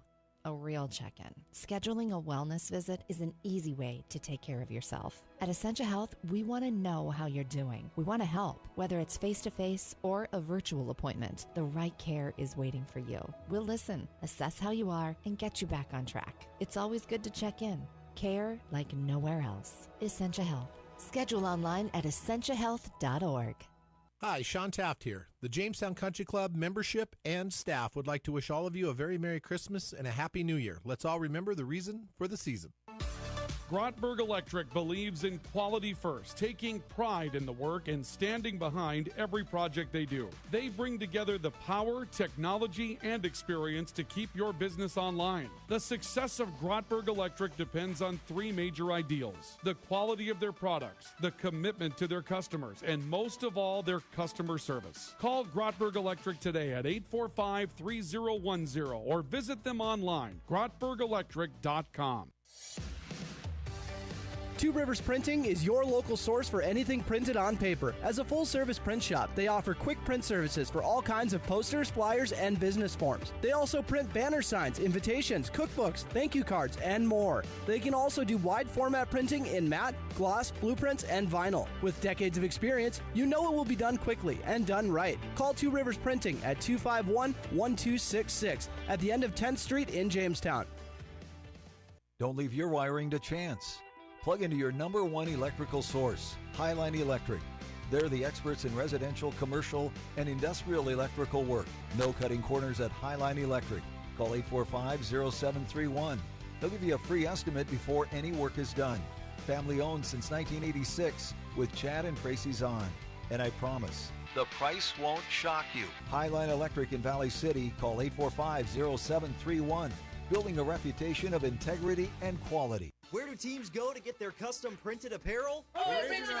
Where do companies go to get their corporate logo printed on shirts, caps, and jackets? Originals, of course. And where do fans go to get their Blue Jay and Jimmy apparel either off the rack or single-piece prints? Originals! Originals! There you have it, folks. For custom printed apparel, embroidery, and work apparel, it's Originals, 216 First Avenue, downtown Jamestown. Open 9 to 5 weekdays. Hey, I heard you're having knee surgery soon. Yeah, I'm not looking forward to the recovery, and I have no idea where to go. In North Dakota, we can go wherever we want for physical therapy. Wait, even without a doctor's referral? Even without a doctor's referral. It's what I did after my knee surgery. Well, where did you go? I went to Apex Physical Therapy and Wellness. The staff is so fun, and all of their PTs have their doctorate in physical therapy. My PT tailored my rehab to my specific goals so that I was able to get back to doing the things that I love. To get started on your road to recovery, call 952-2739 for Jamestown or 883-5611 for the Lemoore Clinic. Just for Kicks is performing tonight here at Valley City State University, and they've had a really, really good run, particularly with his varsity team throughout the course of the year. I've had a chance to see him a couple of times, and they are lights out good. And so this is a routine that they just started doing here late in the year, and they became very good at it. Now they're showing off their hip-hop routine tonight here to the crowd that is assembled here at the W.E. Osmond Fieldhouse as we wrap up our sports coverage for calendar year 2022 with rivalry basketball between the University of Jamestown and Valley City State University. Here at the Fieldhouse in Valley City, your score is the Jimmies 33 and the Vikings 25. Interesting game so far. The Jimmies used some hot three-point shooting and got out to a 16-4 lead and knocked down, in the first quarter of the game, they had 6 field goals. 5 of them were from three-point land. Now, the three-point shot went away at the end of the opening quarter, but the three-point shot never materialized for the Vikings. What did materialize was J.C. Richter popping up off the bench and scoring 6 points near the end of the opening quarter. She had a bucket early in the second to lead the team in scoring with 8. But what steadied the ship for the University of Jamestown was Hannah DeMars. 6 field goals in the opening half. She hit a couple of threes, and then in the second quarter when just nothing would go down for anybody else, DeMar stepped out there and had 4 more field goals and finishes the first half with 14 points. And that's what you're looking for from your leading scorer. She had to create a lot of her own shots as well, and that was enough to allow the Jimmies to rebuild some of that one-time 12-point lead. They lead by 8 right now by a score of 33-25. Some of your halftime numbers on our halftime report, again, brought to you by Rambo. We're in the business of making you look good. The Jimmies shoot 11 of 30 from the field, 36.7%. The Vikings shoot 11 of 28 for 39.3%. As far as the three-point shot, though, that really is a difference. UJ's 5 of 10. The Vikings 0 of 9 from the arc. And the Vikings 3 of 7 from the foul line as well, whereas the Jimmies were 6 of 8. Now, in this new way that women's basketball is managed going into the international game, where in the international game you reset the fouls at the quarter break, you don't see a lot of foul shots anymore. That really has come out of the game, and I think that's been a good thing for people that enjoy watching the women's game, but then you don't see the totals very much either. And so sometimes you don't have a lot of opportunity to take those, as far as reps are concerned, in an in-game situation. And we'll see how that affects foul shooting going forward. The Vikings out-rebound the Jimmies 20-18. They were even at 4 each on the offensive glass, and the Vikings did turn it over a few more times than UJ. The Jimmies turned it over 9 times. The Vikings turned it over 13. Individual numbers in the opening half of play. Hannah DeMar, as we mentioned, for the Jimmies, the leader, 14 points, 3 rebounds in that opening half. Kia Tower with 6 points in that opening half as well. Jalen Martinson with 4-5 for Kate Cordes with a foul shot to go in as well. And then a couple of points each for Audrey Rodakowski, who really had a tough time of it in the first half, but found a follow way to go near the end of the first half of play. Kate Busick with 2 as well. For Valley City State, the Vikings were led by 8 points from J.C. Richter in that first half of basketball, popping off the bench and just doing J.C. Richter things. She's the second leading played Viking now as far as minutes played per game. And that, of course, after she didn't get to join the team until after the first week in November due to her prowess on the volleyball floor for the Vikings. Meredith Dumas, Allie Nagin, each with 5. Haley Roberts adds 4 for the Vikings. 2 for Adriana Torres, and a single for the Vikings coming from Madison Spacer. As far as the rebounding game is concerned for the Vikings, Adriana Torres with 4 rebounds, Allie Critchley with 3, and Allie Nagan with 3 as well. And those are your halftime numbers. Again, the Jimmies, the big number that kind of keeps them going, well, 2 of them really, 5 of 10 from three-point land, and then the big 14-point first half for Hannah DeMars. Those were keys as they have a lead over the Vikings of 33-25 at the intermission. That is our halftime summary brought to you by Rambo. We've got one little girl out here. She must be about 3-4 years old, and she saw the dance line go out there, and now she's emulating. She's out there in her snow boots and a T-shirt and leggings, but she decided to go out and do her own little dance routine tonight. She's exited the floor. We'll come back and continue our coverage of Viking and Jimmy basketball on Q101 coming up. Oh, she's back out there again. She has gone back out there for another routine. She's not done, and the crowd is paying attention. 33-25, the Jimmies lead the Vikings by 8 at the end of the first half of our women's basketball matchup tonight here at the W.E. Osmond Fieldhouse in Valley City. This is Viking and Jimmy basketball right here on Q101 KQDJ FM. This is Dr. Ryan Lorenz, physical therapist at Mobility Plus Rehabilitation with offices in Enderlin, Lisbon, Gwinner, and Valley City. Our mission is to provide exceptional physical and occupational therapy by highly skilled therapists to minimize pain and maximize mobility, which quickly allows you to return to the quality of life you desire. We will evaluate and educate you on your condition, review treatment options, and create an effective treatment plan to solve your impairments based on your unique situation and needs. I invite you to call our offices at Mobility Plus today. You know you don't really want that hurry-up, bought on the cheap, not sure what I got insurance coverage. Good, because Farmers Union insurance agents do things just a little different. We'll work with you personally for home, auto, business, or farm insurance and tailor the exact coverage plan you need because we're not satisfied until you are. Different, you bet. Farmers Union Insurance. Simply different. Good luck to the Blue Jays and Jimmies from your local Farmers Union agent, Steve Benyon. Not all products underwritten by Farmers Union Insurance. Some of us were born to farm. Some diesels, like Cenex Premium Diesel, were born to fuel. Cenex Ruby Fieldmaster comes with a more complete additive package for a more complete burn to reduce particulate matter and keep filters cleaner for longer. Fuel your equipment like a pro with Cenex Ruby Fieldmaster and leave typical number 2 diesel to the amateurs. Cenex Premium Diesel. Diesel that doesn't mess around.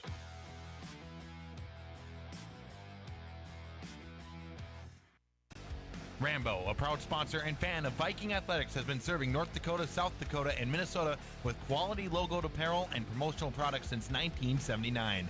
With online store options built to meet the needs of your company, organization, or team, Rambo will ensure that the process of ordering is easy and accurate and that your items are received on time. When you're ready to put your logo to work, give Matt a call at 701-680-9585. Rambo, we're in the business of making you look good. In our region, winter storms can quickly turn to emergency situations. Otter Tail Power Company encourages you to make a safety plan. Have an emergency safety kit ready with flashlights, medicines, first aid supplies, water, and non-perishable food. Include an extra power source for your phone and never leave space heaters unattended. Keep them away from flammable items. For more information, go to otpco.com/severe weather safety. A reminder to stay safe from Otter Tail Power Company. Have a New Year's Eve party planned? Bring in the new year with Valley Meat Supply and all those party favorites. A hit at any party is the famous meat and cheese tray with several varieties of cold meats and cheeses neatly arranged on 12 or 18-inch trays.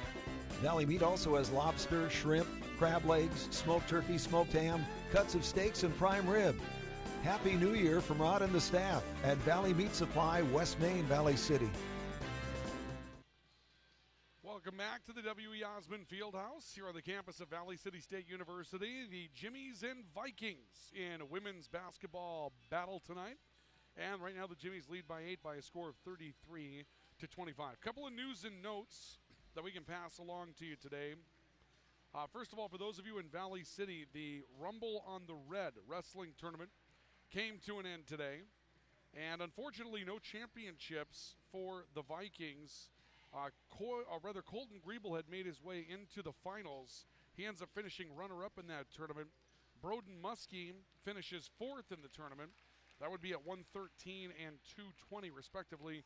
And Coy Griebel, a 6th place finish today, and that's tough. Coy Griebel ends up losing 3 matches in that tournament, and obviously Coy is having an unbelievable season. Had a bit of a fluke move that cost him in the semifinals, and he was beaten by Fall and might have taken some wind out of his sails, and we'll see if the Highlanders can bounce back, getting back into action after the Rumble on the Red tournament comes to a conclusion. That tournament's become a really, really good tournament.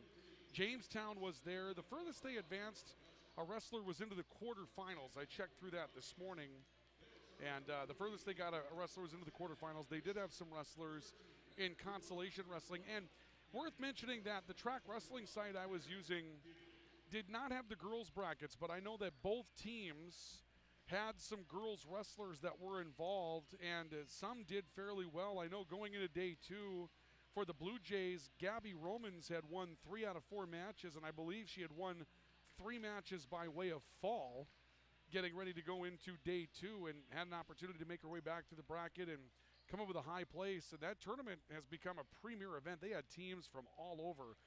Bismarck Century was there. Good teams from North Dakota. They had some Class B teams and A teams. Lisbon was there. Minot Ryan was there. And then a number of teams from Minnesota all throughout. And that was with another big wrestling tournament going on in Minnesota in Rogers today. So there was a lot of action going on in that sport today, and it's good to see it. Hopefully it's growing. You know, it's worth mentioning for those of you that aren't familiar with the sport of wrestling that Northern Cass put a wrestling team on the floor this year for the first time in a very long time. I think Dakota, when they were Hunter Arthur, they had a wrestling team back in the day. But ever since the merger where they became Dakota Cass Valley North, I don't believe they had a wrestling team, and now they do. And you start talking to some of those Class B athletic directors out there and in some of those growing areas, and what they're saying is that if you're in a place that's growing and your only offering that you have for the boys is basketball, it doesn't hold up. You end up cutting too many kids, and or kids just don't have a chance to participate, and it doesn't work out. And so wrestling is an alternative that they're going to, and I love to see the sport grow. That's a good thing. Let's pause 10 seconds for station identification before we start second half basketball. This is Viking and Jimmy basketball on Q101. KQDJ-FM, Valley City, Jamestown. Streaming live at newsdakota.com. Q101. Ryan Cunningham with you as we start the second half of play. We'll switch ends. The Jimmies moving from right to left. They have a 33-25 lead over Valley City State. Inside, Kia Tower taking a cut, kicking out. Hannah DeMars with 14 in the opening half. Misses a 3 here, and a rebound, Adriana Torres for Valley City State. The Vikings will get a hold on the first Jimmy possession of the second half, and they're back into the front court.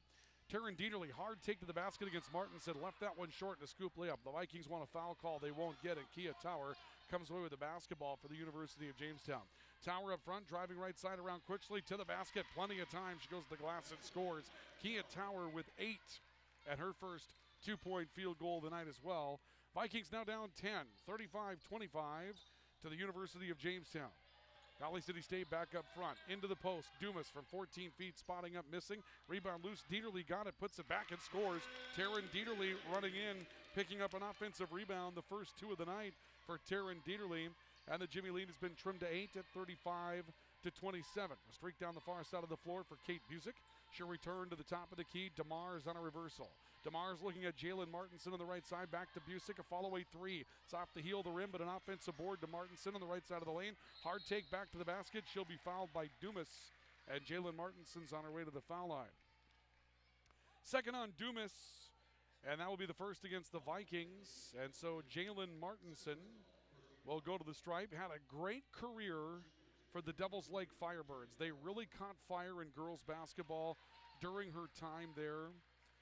Of course, they had Jessica Mertens kind of leading the run on that team, but Jalen Martinson was part of a class of girls that came up as freshmen that had to go out and take their licks in the EDC every night so that they could find a way, but then made a state tournament kind of out of nowhere, and pretty soon they were a powerhouse in girls basketball, or at least a tough out at the Class A level when they were one of the smaller schools in that level. Critchley into the front court as Martinson's second foul shot was good. A pull-up from the right side comes up. Actually, the second for Martinson was no good. My apologies.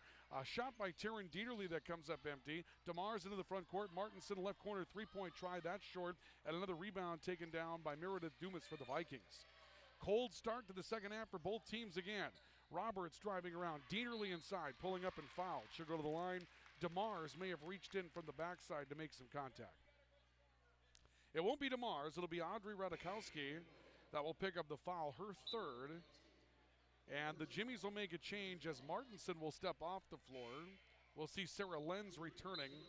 And Rodakowski's probably going to have to come out of the matchup with her third foul. She will.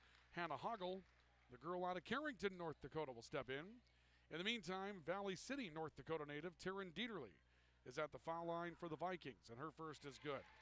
Dieterle with 3, and the Vikings close the gap to 7 by a score of 35-28.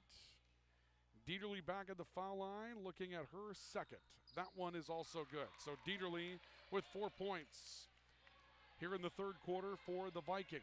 35-29, the lead is 6 in favor of the University of Jamestown. Lenz right side, head fake out of the corner, reverses out to the top. DeMars working towards the right side, and a foul coming up in the perimeter.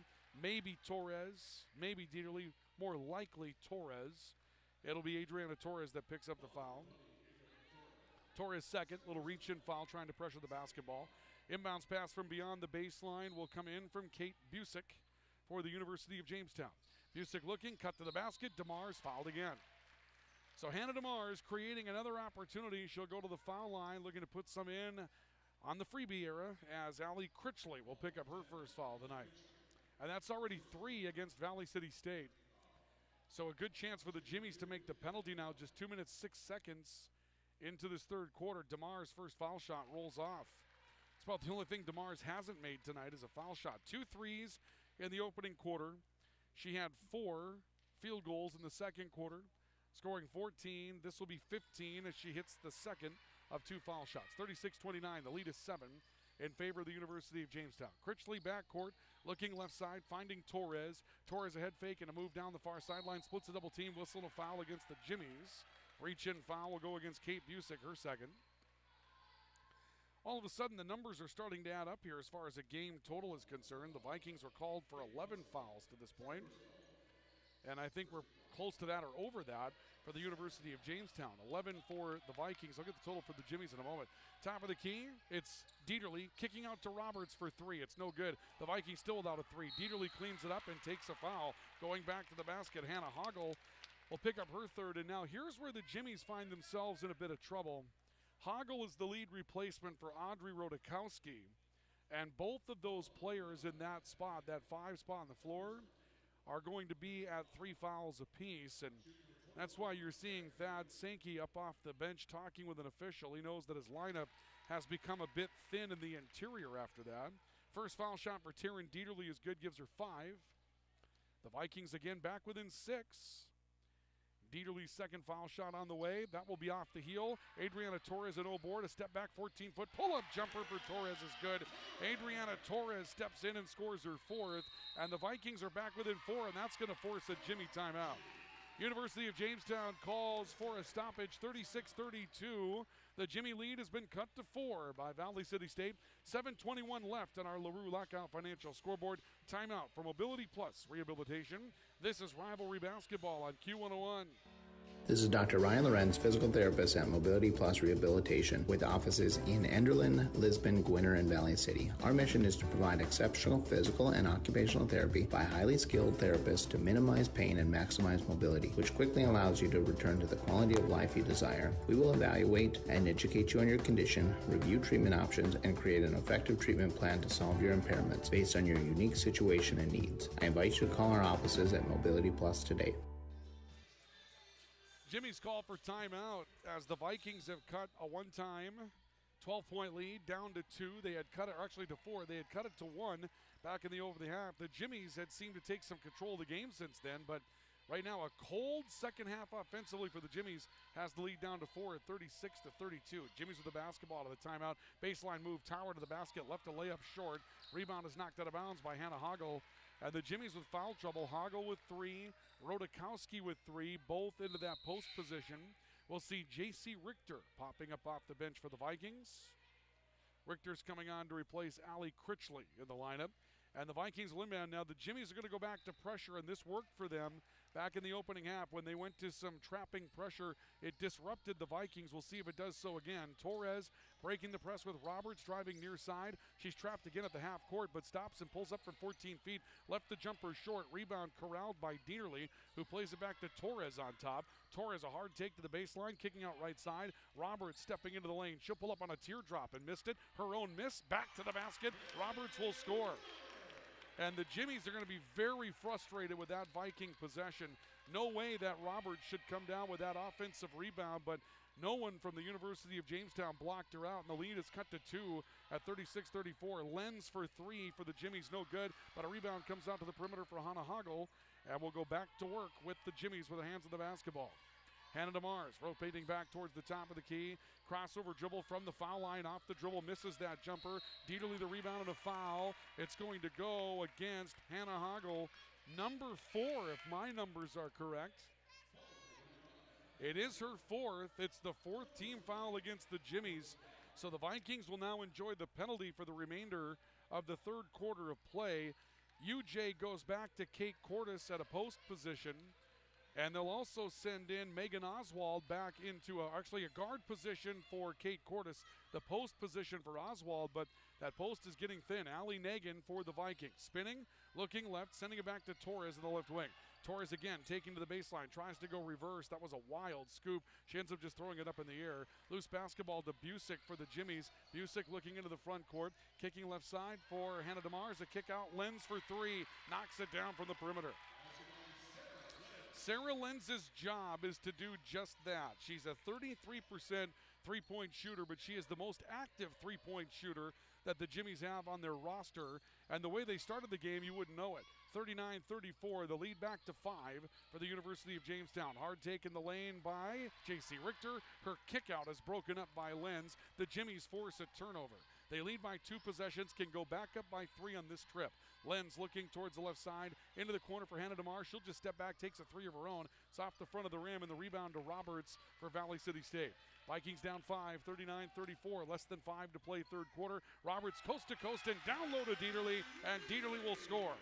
The dribble drive and draw for Haley Roberts, and Dieterle scores her 7th. The lead is cut to 3, 39-36, but a reach-in foul against J.C. Richter. That'll be the 4th against the Vikings, and both teams will finish in the penalty for the remaining 4:45 of the third quarter. Hannah DeMars will inbound the basketball for the University of Jamestown. Busick will take it on the right side of the floor, goes looking for a screen, comes back to DeMars on the left side, now to Lenz. Lenz taking a look in, off to the top of the key again.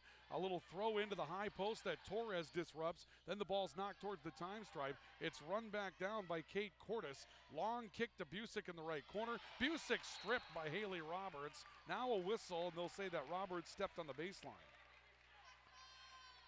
Now we're going to see Vanessa Johnson, the head coach of the Vikings, come to the scorer's table because they reset the shot clock after Roberts had taken the basketball away. But if she stepped on the baseline, was that enough to establish possession? They're going to say that she did. And I'm not sure that that is a call that the Viking coaching staff's going to agree with. And the Viking partisans probably won't agree with it either. If Roberts had controlled the ball while standing on the baseline, that's not a possession. And they're going to come over and try to sell Vanessa Johnson on the idea that she did establish a possession, and Coach Johnson will relax. I'm not so sure I would. Inbounds pass will come in for the Jimmies, coming from Katie Busick. She looks to the corner, and we're going to see a whistle, a ball out of bounds, intended for DeMars. It ends up on the far sideline, so maybe a makeup call in that sequence, but the Vikings will force a turnover and get it back, trailing by 3 at 39-36. Dieterle working off to Roberts on a walking dribble, back to Dieterle right side, baseline move, hard take in the lane, trying to kick it down low, and a double team blocked her. Good defensive stand by Megan Oswald to cut off the baseline on Taryn Dieterle. The Jimmies back into the front court, leading by 3. DeMars near side, Lenz, catch and shoot 3, comes off the front of the rim. DeMars crashes the offensive glass and will go to the foul line as she was hit in the act of rebounding. Let's see the call here. It will go against Haley Roberts, her 3rd personal. 5th team foul against the Vikings, so this will put Hannah DeMars in the foul line for 2. The Jimmies will make a pair of changes. Audrey Rodakowski will step into the post, replacing Megan Oswald. And we'll also see the return of Kia Tower for the University of Jamestown. Ashlyn Diemert back on for Valley City State. DeMars' first foul shot is good. She has 16. Lead back to 4 for the Jimmies at 40-36. Under 4 to play here in the third quarter. Second foul shot for DeMars rolls in as well. She's now 3 of 4 from the line. And it's 41-36. The Jimmies once again with a 5-point lead. Vikings into the front court. Roberts looking, finding Torres. Back to Roberts, flexing off to Diemert, left sideline. Torres on the right, backdoor cut. They got Richter inside. Richter off the glass will finish. She's got 10.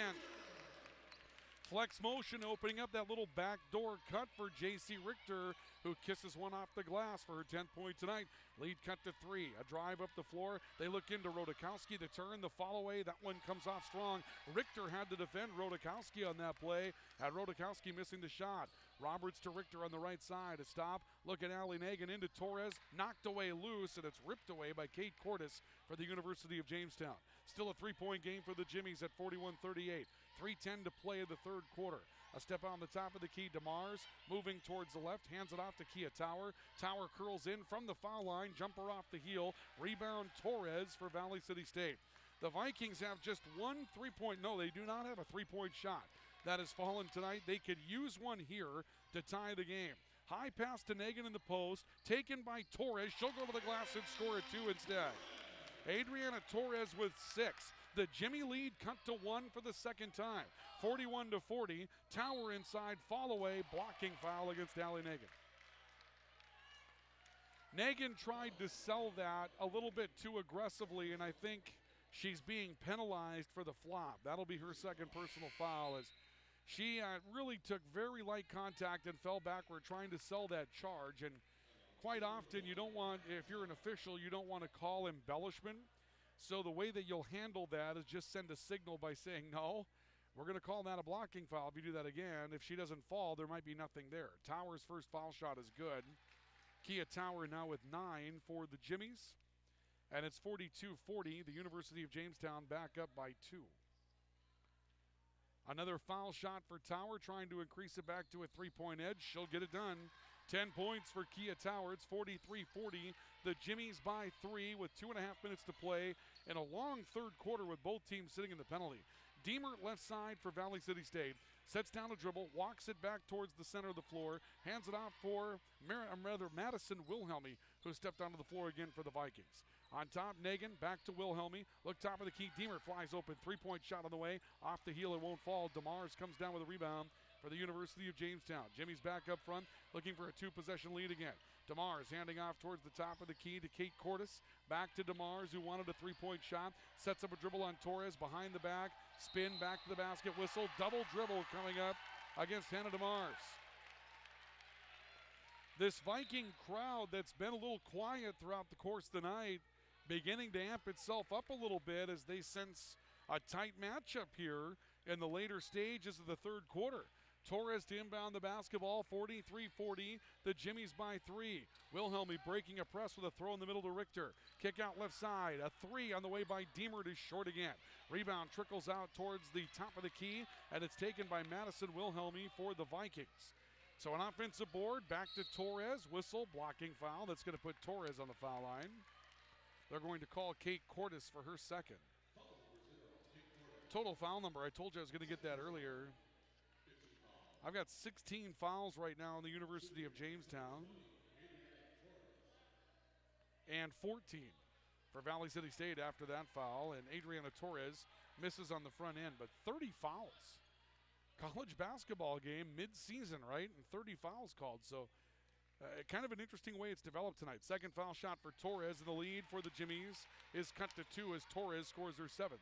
43-41, Jimmies by 2. 1:35 left of the third quarter on our LaRue Lockout Financial scoreboard. Up the floor, Kate Cordes for the University of Jamestown.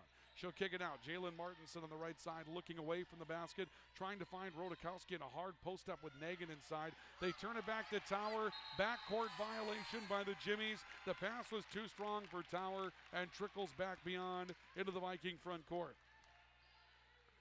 So a backcourt violation by the University of Jamestown. The Vikings down 2 with the basketball, a chance to tie or take the lead here at the W.E. Osmond Fieldhouse.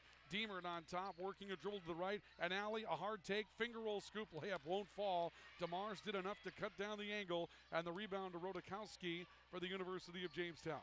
DeMars stepping up in transition. There's a huge collision inside between Rodakowski and Nagan. DeMars uses it, dribbles free, tries a jumper from 6 that's missed. The rebound goes loose and it's tied up. The arrow is going to favor Valley City State, and with 52.9 seconds left to the third, the Vikings will get it back. 43-41 in favor of the University of Jamestown. 50 seconds to go in the third quarter.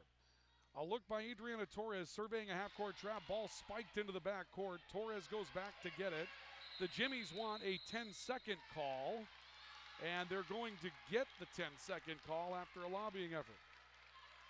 Now in college basketball, the rule has been changed. You can use the shot clock for a 10. And apparently that little throw by Torres never did cross the stripe.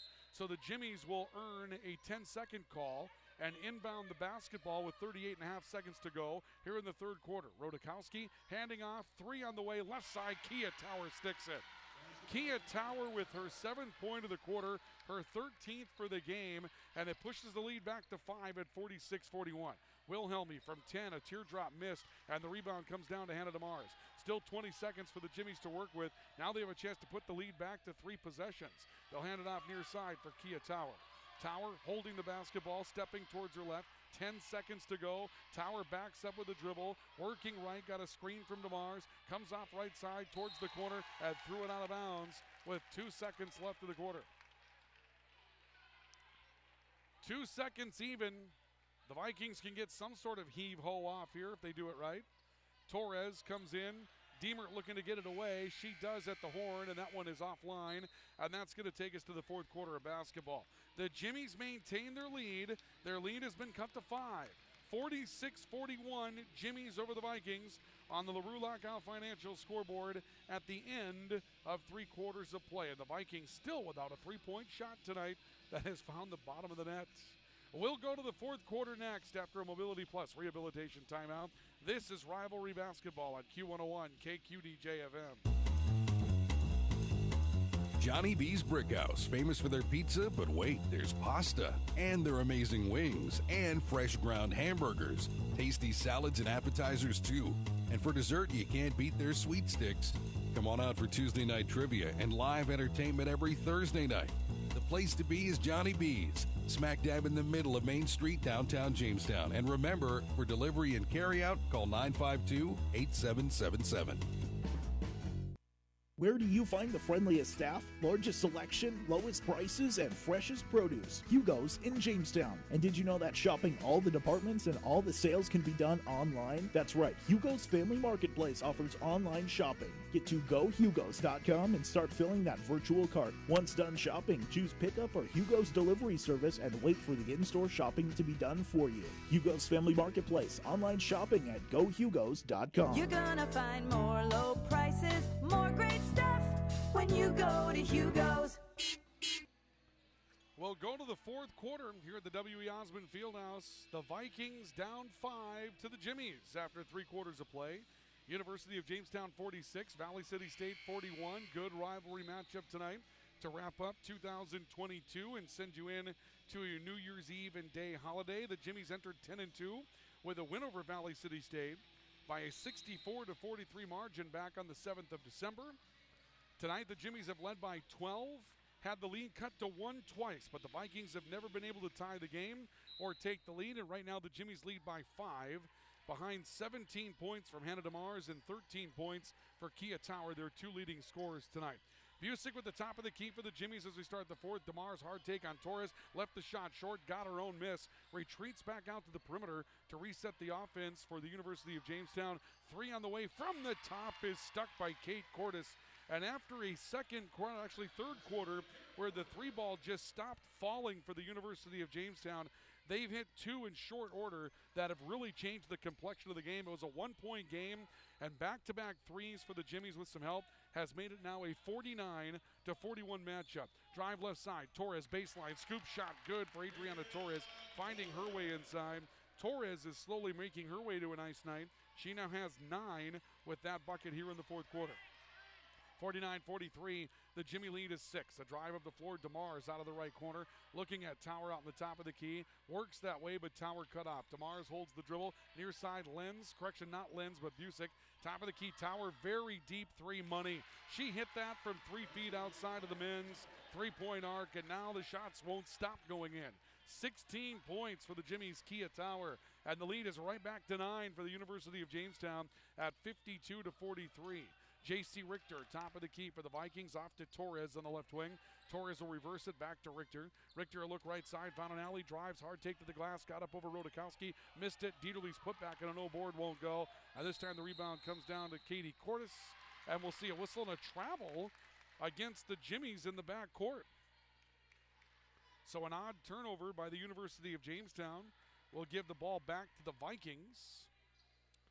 And the University of Jamestown will have to get back and play a little bit more defense here to try to keep the Vikings from getting back to the scoreboard. Ball goes into Dieterle. Now back to the basket on Rodakowski. Scoop layup. It won't roll. Rebound comes down weak side for Hannah DeMars. And right now, DeMars and Tower just trying to take this game over for the University of Jamestown. Busick back to Tower up front. Tower working right side. Steps back. She's feeling the three-point shot right now. She'll hand to DeMars coming from the corner to take it. Back to Tower in the wing. She wants another three. Nails it. Kia Tower stepping out, hitting her 19th. 3 quick threes in the first 2 minutes of this fourth quarter, and the lead grows to 55-43, matching its biggest lead of the night. The Vikings turn it over. DeMars wants a 3. That one's off the heel of the rim. Rebound trickles out to the perimeter, and it's won by Allie Critchley for Valley City State. But the Vikings back down 12. Boy, it didn't take the Jimmies long. 3 threes in 2 minutes of the fourth quarter to turn what was a 1-point game a moment ago into a 12-point game. Follow a jump shot by Haley Roberts will net a foul, and Haley Roberts is on her way to the line for the Vikings. Foul against Kate Busick is her third. And we'll see Haley Roberts going to the foul line. She has 6 so far tonight. These will be her first foul shots tonight. 73.3% foul shooter for the Vikings. Her first is good. 7 points for Haley Roberts. Vikings cut the lead to 11. Roberts back at the foul line for her second, and that will leave it at 11 as it's strong off the heel. Rodakowski reaches back and grabs the rebound for the University of Jamestown. Up front, Cordes for UJ. Dribble gets a little high on Cordes. She kept her hand on it, says the official. Cordes picked up by Richter defensively. Rodakowski top of the key for the Jimmies. Hands off to Hannah DeMars, working towards the right side of the floor. DeMars crossover, hard take to the foul line. Pulls up off the running dribble, misses the shot. Rebound to Torres for Valley City State. Vikings a chance to cut it back under double figures. Critchley into the front court, working left. A stop towards the corner, a look down low, then a cut near side. Roberts set shot for 3 again off the front of the rim. Rebound ends up rolling out of bounds and goes back to the University of Jamestown. Valley City State does not have a three-point shot that has been made tonight. Coming into the fourth quarter, they were 0 of 13 from the three-point line. It's your home gym. You expect to shoot a little bit better here than you do in other places, but 0 of 13 from the three-point line is a hard stat to overcome. But here's Allie Critchley just taking one away from Busick, and then a blocking foul coming up against Busick as Critchley tried to go to the glass rather quickly. And the foul against Busick will be her 4th. It's going to be on the floor, not on the shot. So the Vikings will inbound the basketball. Critchley will watch her team corner up around the paint. Inbounds pass comes into Madison Spacer, who's back into the game for the Vikings. Torres from 18 feet, quick release jumper. Missed it, and Kia Tower comes down with a rebound for the University of Jamestown. 11-point game for the Jimmies, 55-44. Tower takes a bump from behind, loses the basketball. It's turned over to the Vikings. Torres into the front court on a stop-and-go dribble. Reverses out on top. Critchley kicking right corner. 3 on the way by Spacer. In and out, no good. Oof. It's like 0 of 15 at least right now for the Vikings from the three-point line. Remains an 11-point game for the Jimmies at 55-44. Up front, Hannah DeMars for the University of Jamestown. Rodakowski off to the right time. A head fake by Cordes trying to draw a defender. Cordes works her way towards the near side. Kicks back to DeMars. Drive to the glass. Missed the shot. Rodakowski the cleanup no good. Got her own miss. Back to the basket. Fouled this time by Taryn Dieterle. Rodakowski has done the hard work inside tonight for the University of Jamestown, and she's not going to get enough credit for it. 2 points for Rodakowski. She had some foul trouble earlier, but she occupied the post, did a nice job of really keeping the Viking slashers away, kind of forced Dieterle away from her back to the basket position, and then the long run has found a way just to a bucket so far, but rebounding job, that type of thing. First foul shot for Rodakowski is good. That will give her 3. Lead back to 12 for the Jimmies at 56-44, and this to extend at their biggest lead of the night. It's on the way, and it's good, and that makes it a 13-point game for the University of Jamestown. 57-44 on the LaRue Lockout Financial scoreboard. A little over 4 minutes gone in the fourth quarter of play. Spacer back into the backcourt. Torres, Meredith Dumas with the basketball. Bounce pass back to Torres. Torres taking a look. Hands away to Allie Critchley. 15 to shoot. Shot clock half gone. The Vikings really just take their first look at the basket on this trip and then turn it over. A pass to the near side, turned over. DeMars will knock it away, takes it, goes inside, turns, falls away, left it short. Torres reaches back, scoops the rebound, and here come the Vikings the other direction, still down by 13. Torres on the left side to stop. Top of the key, Critchley, hard take, got to the glass, off the bump, scoop, no good. Rebound, Dumas retreats off the dribble, pulls up on a short shot and missed it. And DeMars comes down with a board for the University of Jamestown. She's beginning to rack up her rebounding total here as well. And right now, DeMars has a good chance at a double-double. Rodakowski sets a screen, it frees up Tower. She'll roll to the glass, misses. Rodakowski trying for the board and a foul coming up. They're going to get Spacer on the backside, I believe. It'll be Spacer that picks up her first, and that will be the second team foul against the Vikings here in the fourth quarter as we reach the halfway point of the fourth. 5 minutes to go. 57-44, lead 13 for the Jimmies, and it's been a much closer game than that, but an explosion of scoring to start the fourth quarter by the University of Jamestown when they found their three-point shot again. Tower driving, scoring, and count it. Kia Tower driving left side, takes a bump as she got to the line but scores. She'll draw the foul against Allie Critchley. Tower now with a 21-point night for the University of Jamestown, and 15 have come after halftime. And she'll go to the foul line trying to take the lead to 16 points for the University of Jamestown. Tower's bonus is good. That gives her a 9-point fourth quarter, 60-44. Valley City State down 16 when they were within one near the end of the third. Dumas trapped, looking at Torres out in the open floor. She'll give to Critchley. Critchley stepping up at the top of the key, working right. Ball comes to Katie Johnson. Bounce pass into Dumas on the right block. Dumas squares up, looks, faces up, then kicks out. Spacer for 3, air ball. The Vikings are going to be, they may be right now like 0 of 16 or 17 from the three-point line. Drive, hard take to the basket. We've got a foul on the way in on the drive by Kate Cortis. And now we're going to see some new players making their way into the game for the University of Jamestown. They'll extend their bench as Katie Johnson picks up her second. Diemert, Richter, and Roberts will return for the Vikings. The Jimmies will send in Taya Jeffrey, 5'8" freshman out of Albert Lee, Minnesota, for her first minutes tonight. Inbounds play will come in from Busick. They also return Megan Oswald to the matchup. Busick sends it back out. Jeffrey will take it in the top of the key. Right side, Kia Tower, the jab step towards the right foot. Crossover dribble, hard take, right hand to the glass. Nail it. Kia Tower, 11 in the fourth quarter. And now 24 for the game for Kia Tower. And it's an 18-point game at 62-44. Torres into the front court, a stop along the far sideline to Roberts. Roberts working back towards the near side with J.C. Richter. Sends it out. Richter taking a look with a little quick step to her left. Then holds, comes back to Diemert in the top of the key. Diemert given some space by DeMar. She'll take her way in. The turn to her left hand, follow away, missed it. And the rebound comes down to Megan Oswald for the University of Jamestown. The Jimmies figure to have put the spacing on they need here. DeMar's backing her way in.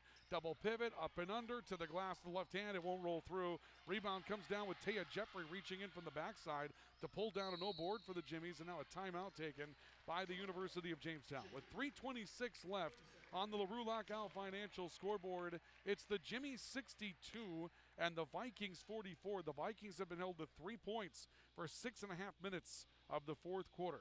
We have a timeout from Ability Plus Rehabilitation. This is Rivalry Basketball right here on Q101 KQDJ-FM. At Bank Forward, we focus on building relationships. Hi, I'm Kara Weep with Bank Forward in Valley City. Whether it's opening a checking account, saving for college, or starting your own business, Bank Forward is the bank big enough to help, but we're small enough to know your name. Call 845-1220 or visit bankforward.com today. Striving to be the bank that defines customer service since 1927. It's simply the Forward way. Bank Forward, member FDIC. Now is the time, now is the time. Timeout taken by the University of Jamestown with 3:26 left to go in the fourth quarter. Jimmy's lead at 62-44 over the Vikings of Valley City State.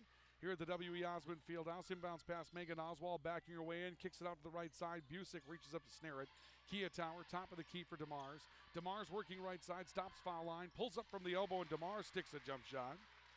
And the run is now 19 points for DeMars, and that makes it an 18-3 run for the Jimmies through nearly 7 minutes of the fourth quarter. We'll see a foul coming up against Kia Tower, her second.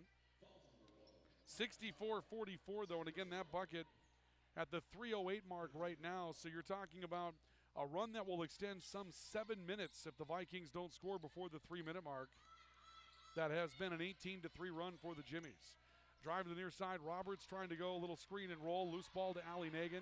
Nagan falls away off the glass and misses, and a rebound comes down to Megan Oswald for the University of Jamestown. So the run will go well over 7 minutes. Kia Tower into the front court for the Jimmies, stepping up on the elbow, looking underneath. Oswald underneath, scores, count it one. Megan Oswald will score her first two.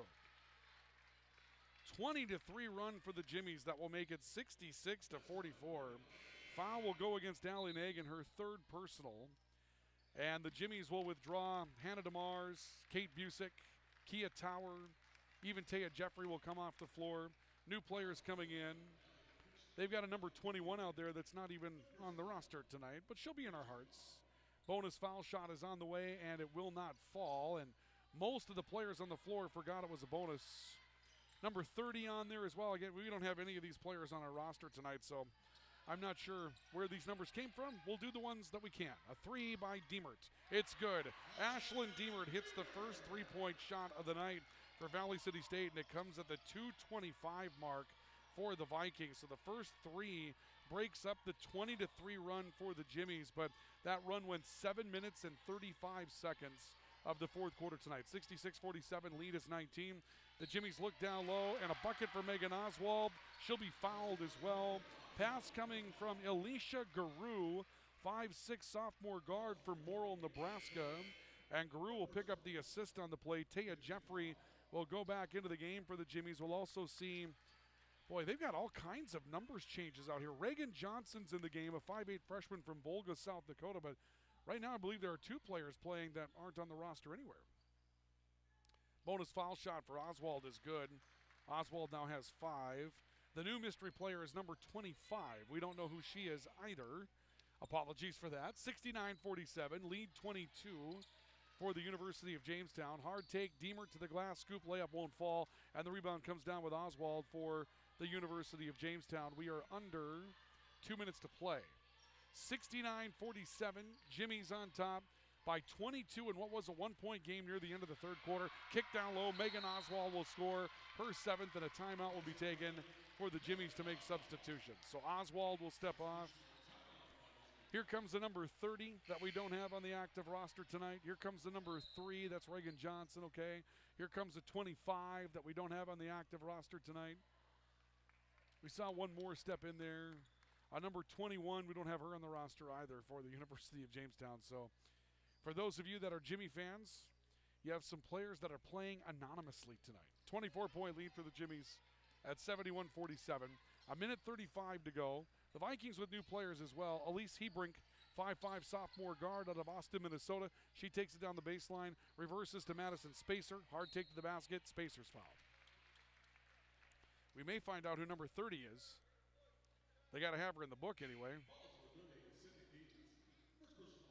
Sydney, I'm not sure who they said. Sydney something or other. Okay.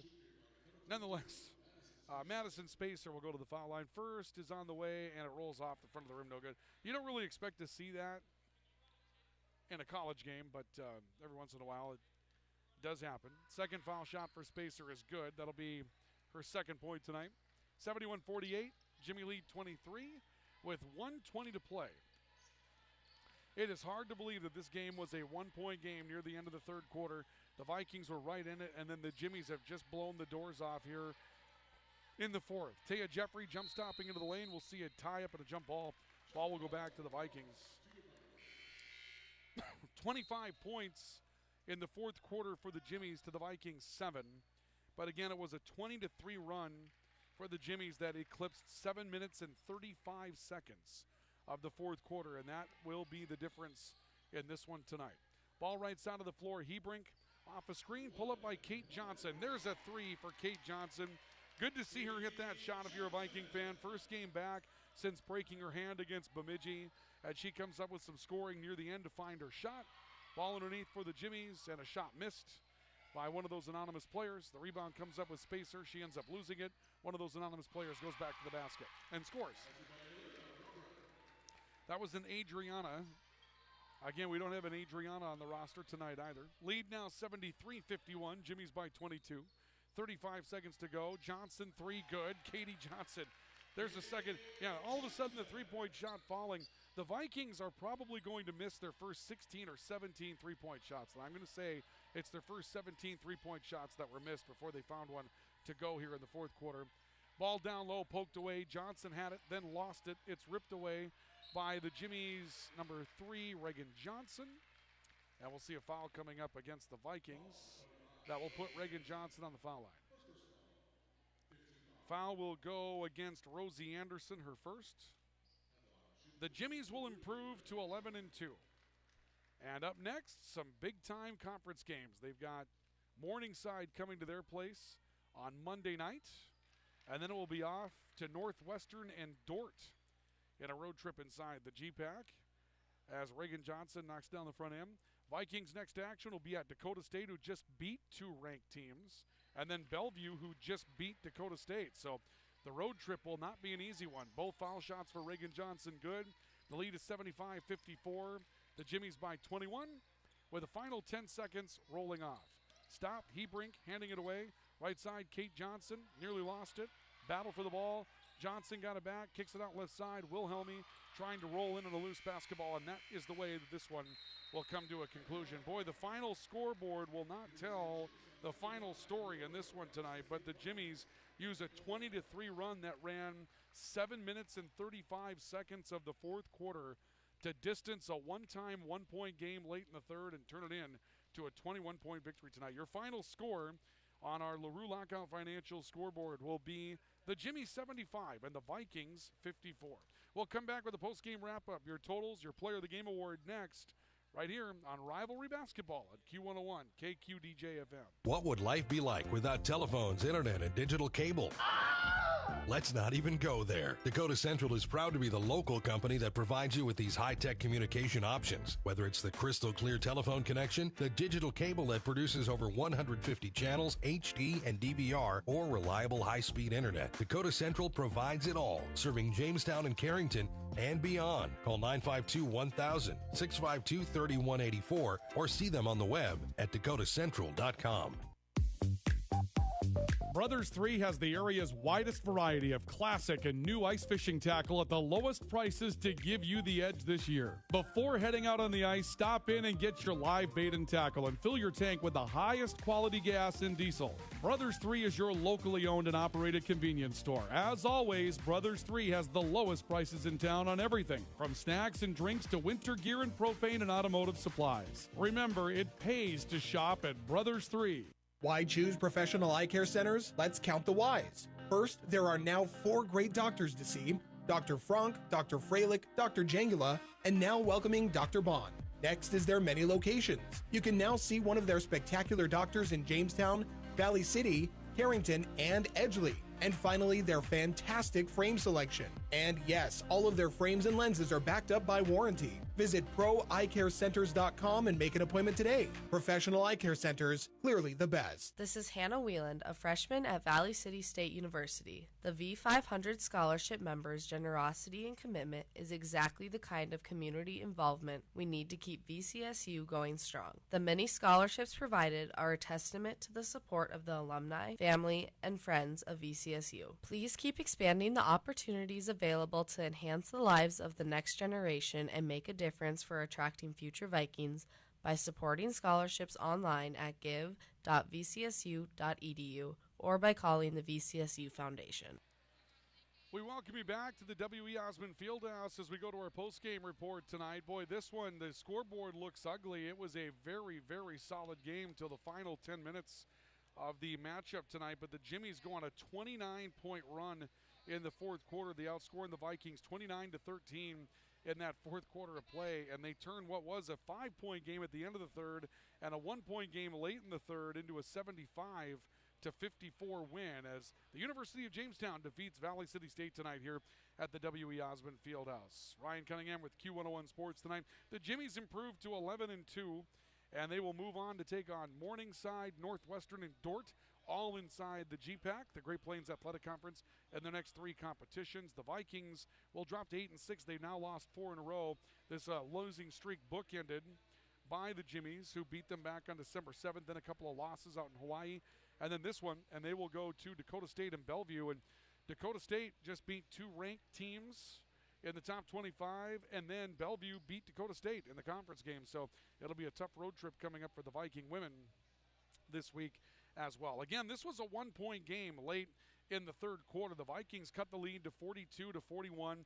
The Jimmies got a couple of buckets near the end of the fourth quarter to make it 46-41, but you kind of felt like, okay, anybody's game going into the fourth quarter.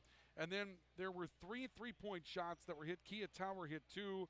Kate Cordes hit 1 of those. Those first 3-point shots coming down within the first 2 minutes. And then over the course of a 7-minute and 35-second stretch to start the fourth quarter, the Jimmies outscored the Vikings by a 20-3 margin to take a 66-44 lead. They end up winning it by a score of 75-64. Post-game numbers this evening look like this. The Jimmies will end up shooting 37.5% for the game, and they got a huge boost in the fourth quarter. You consider that they scored 25 in the fourth quarter, and they shoot 37.5 for the game. It was abysmal going into the fourth quarter. They shoot 45.5% from the three-point line tonight, going 10 of 22. They'll shoot 17 of 23 from the foul line for 73.9%.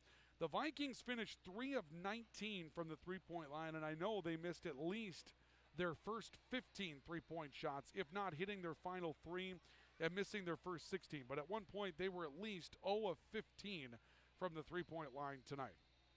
And that was a 3 of 19, 15.8% performance for the line.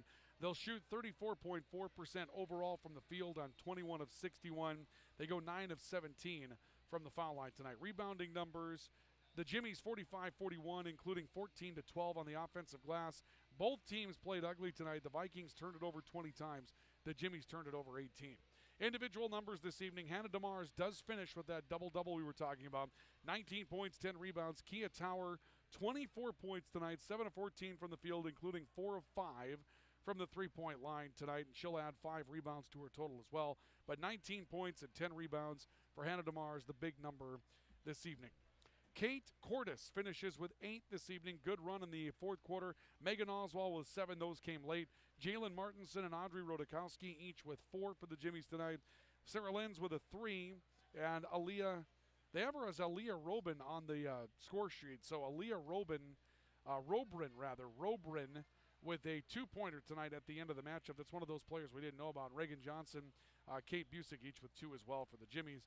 For the Vikings, they'll get a 10-point performance from J.C. Richter, and that leads the way as far as scoring this evening. Adriana Torres, who played really strongly in the second half, ends up with 9 points, 9 rebounds, a point and a board away from a double-double of her own. Taryn Dieterle, 7 points and 8 rebounds this evening. Meredith Dumas will add 5. Allie Nagin adds 5, along with 4 rebounds for Allie Nagin as well. Ashlyn Diemert with 3. Haley Roberts finishes with 7 points and 3 rebounds this evening as well. Katie Johnson with 6 2-3s late and a 2 for Madison Spacier. And again, your final score this evening, 75-54. We'll take one final break. We'll come back with our Player of the Game Award for Valley City State, brought to you by Ivy Real Estate Group, and wrap it up this evening here at the W.E. Osmond Fieldhouse, where the Jimmies defeat the Vikings 75-54. This is Rivalry Basketball on Q101 KQDJ FM. Enjoy the rustic Frontier Fort Bar, Grill, and Gift Shop. The gift shop is open year-round with North Dakota tourism gifts and unique jewelry. And for a true Dakota Territory dining experience, the Frontier Fort Grill is open from 4 to 9 Monday through Saturday. Every Thursday night, get a rack of ribs, fries, coleslaw, and toast for just $9.95. And their legendary prime rib is served on Fridays and Saturdays. Dine in or call for takeout at 252-7492. The Frontier Fort, on the road to the Buffalo, Jamestown. This is Miranda Lehman. I'm a family nurse practitioner with Sanford Health of Ellendale, Lemoore, Foreman, Gwinner, and Oaks. The holidays are upon us, which means time spent with loved ones and the gift of giving. This year, protect yourself and loved ones from giving and receiving the gift of COVID-19 and the flu by scheduling your appointment to receive necessary vaccines and boosters. You can call our office in Oaks at 701-742-3267 to schedule your appointment. May the gift of health and happiness be yours this holiday season from Sanford Health of Ellendale, Lemoore, Foreman, Gwinner, and Oaks. For generations, Unison Bank has been your community bank. At Unison Bank, we offer our customers prompt and personalized service while providing financial solutions for your unique individualized needs.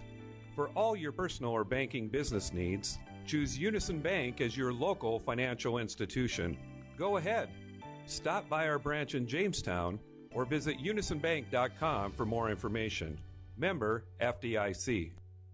Why choose professional eye care centers? Let's count the whys. First, there are now 4 great doctors to see: Dr. Frank, Dr. Freilich, Dr. Jangula, and now welcoming Dr. Bond. Next is their many locations. You can now see one of their spectacular doctors in Jamestown, Valley City, Carrington, and Edgeley. And finally, their fantastic frame selection. And yes, all of their frames and lenses are backed up by warranty. Visit proeyecarecenters.com and make an appointment today. Professional Eye Care Centers, clearly the best. Welcome back to the W.E. Osmond Fieldhouse. Again, the Vikings are beaten tonight by the University of Jamestown and the Jimmies. A final score of 75-54. The Jimmies improve to 11-2 on the season. They go on the road. Next weekend, they'll be at home against Morningside on Monday night inside the league, and then they will head off to Northwestern and Dordt coming up next weekend. The Vikings dropped 8-6. They will play at Dakota State coming up on Friday night. Final order of business tonight is our Ivy Real Estate Group Player of the Game Award, and it's brought to you by Ivy Real Estate Group, your locally owned real estate brokerage in Valley City. And our Player of the Game Award for the Vikings tonight will go to Adriana Torres, the senior, really showing us a great second half tonight. Did a lot of little things to try to creep her team back into the matchup. She ends up with 9 points and 9 rebounds this evening, just a couple of things away from a double-double of her own as she kind of blue-collared her way there. But Adriana Torres fought for a lot of loose basketballs, got really quick on the floor during that second half tonight, and she was a power in that third quarter to try to keep the Vikings within reach. And a really nice game tonight for Adriana Torres. She'll pick up the Player of the Game Award, brought to you by Ivy Real Estate Group, your locally owned real estate brokerage in Valley City. And that will do it for us tonight here on Q101. But again, thank you for we thank you for joining us for our coverage around the region, no matter where you are, Jimmy fan, Viking fan. It was a pleasure to have the game covered for you here this evening as the Jimmies pick up the win. Stay tuned for our next broadcast details, and also watch our website, newsdakota.com, to find out where we're going to be going next in our broadcast schedule. And for those of you that are Jimmy fans, Jeremy Matheny makes his way back right after the new year, and he will take you the rest of the way. This has been Rivalry Basketball tonight on Q101 KQDJ-FM. Ryan Cunningham saying so long, everybody. KQDJ-FM, Valley City, Jamestown. Streaming live at newsdakota.com. Q101.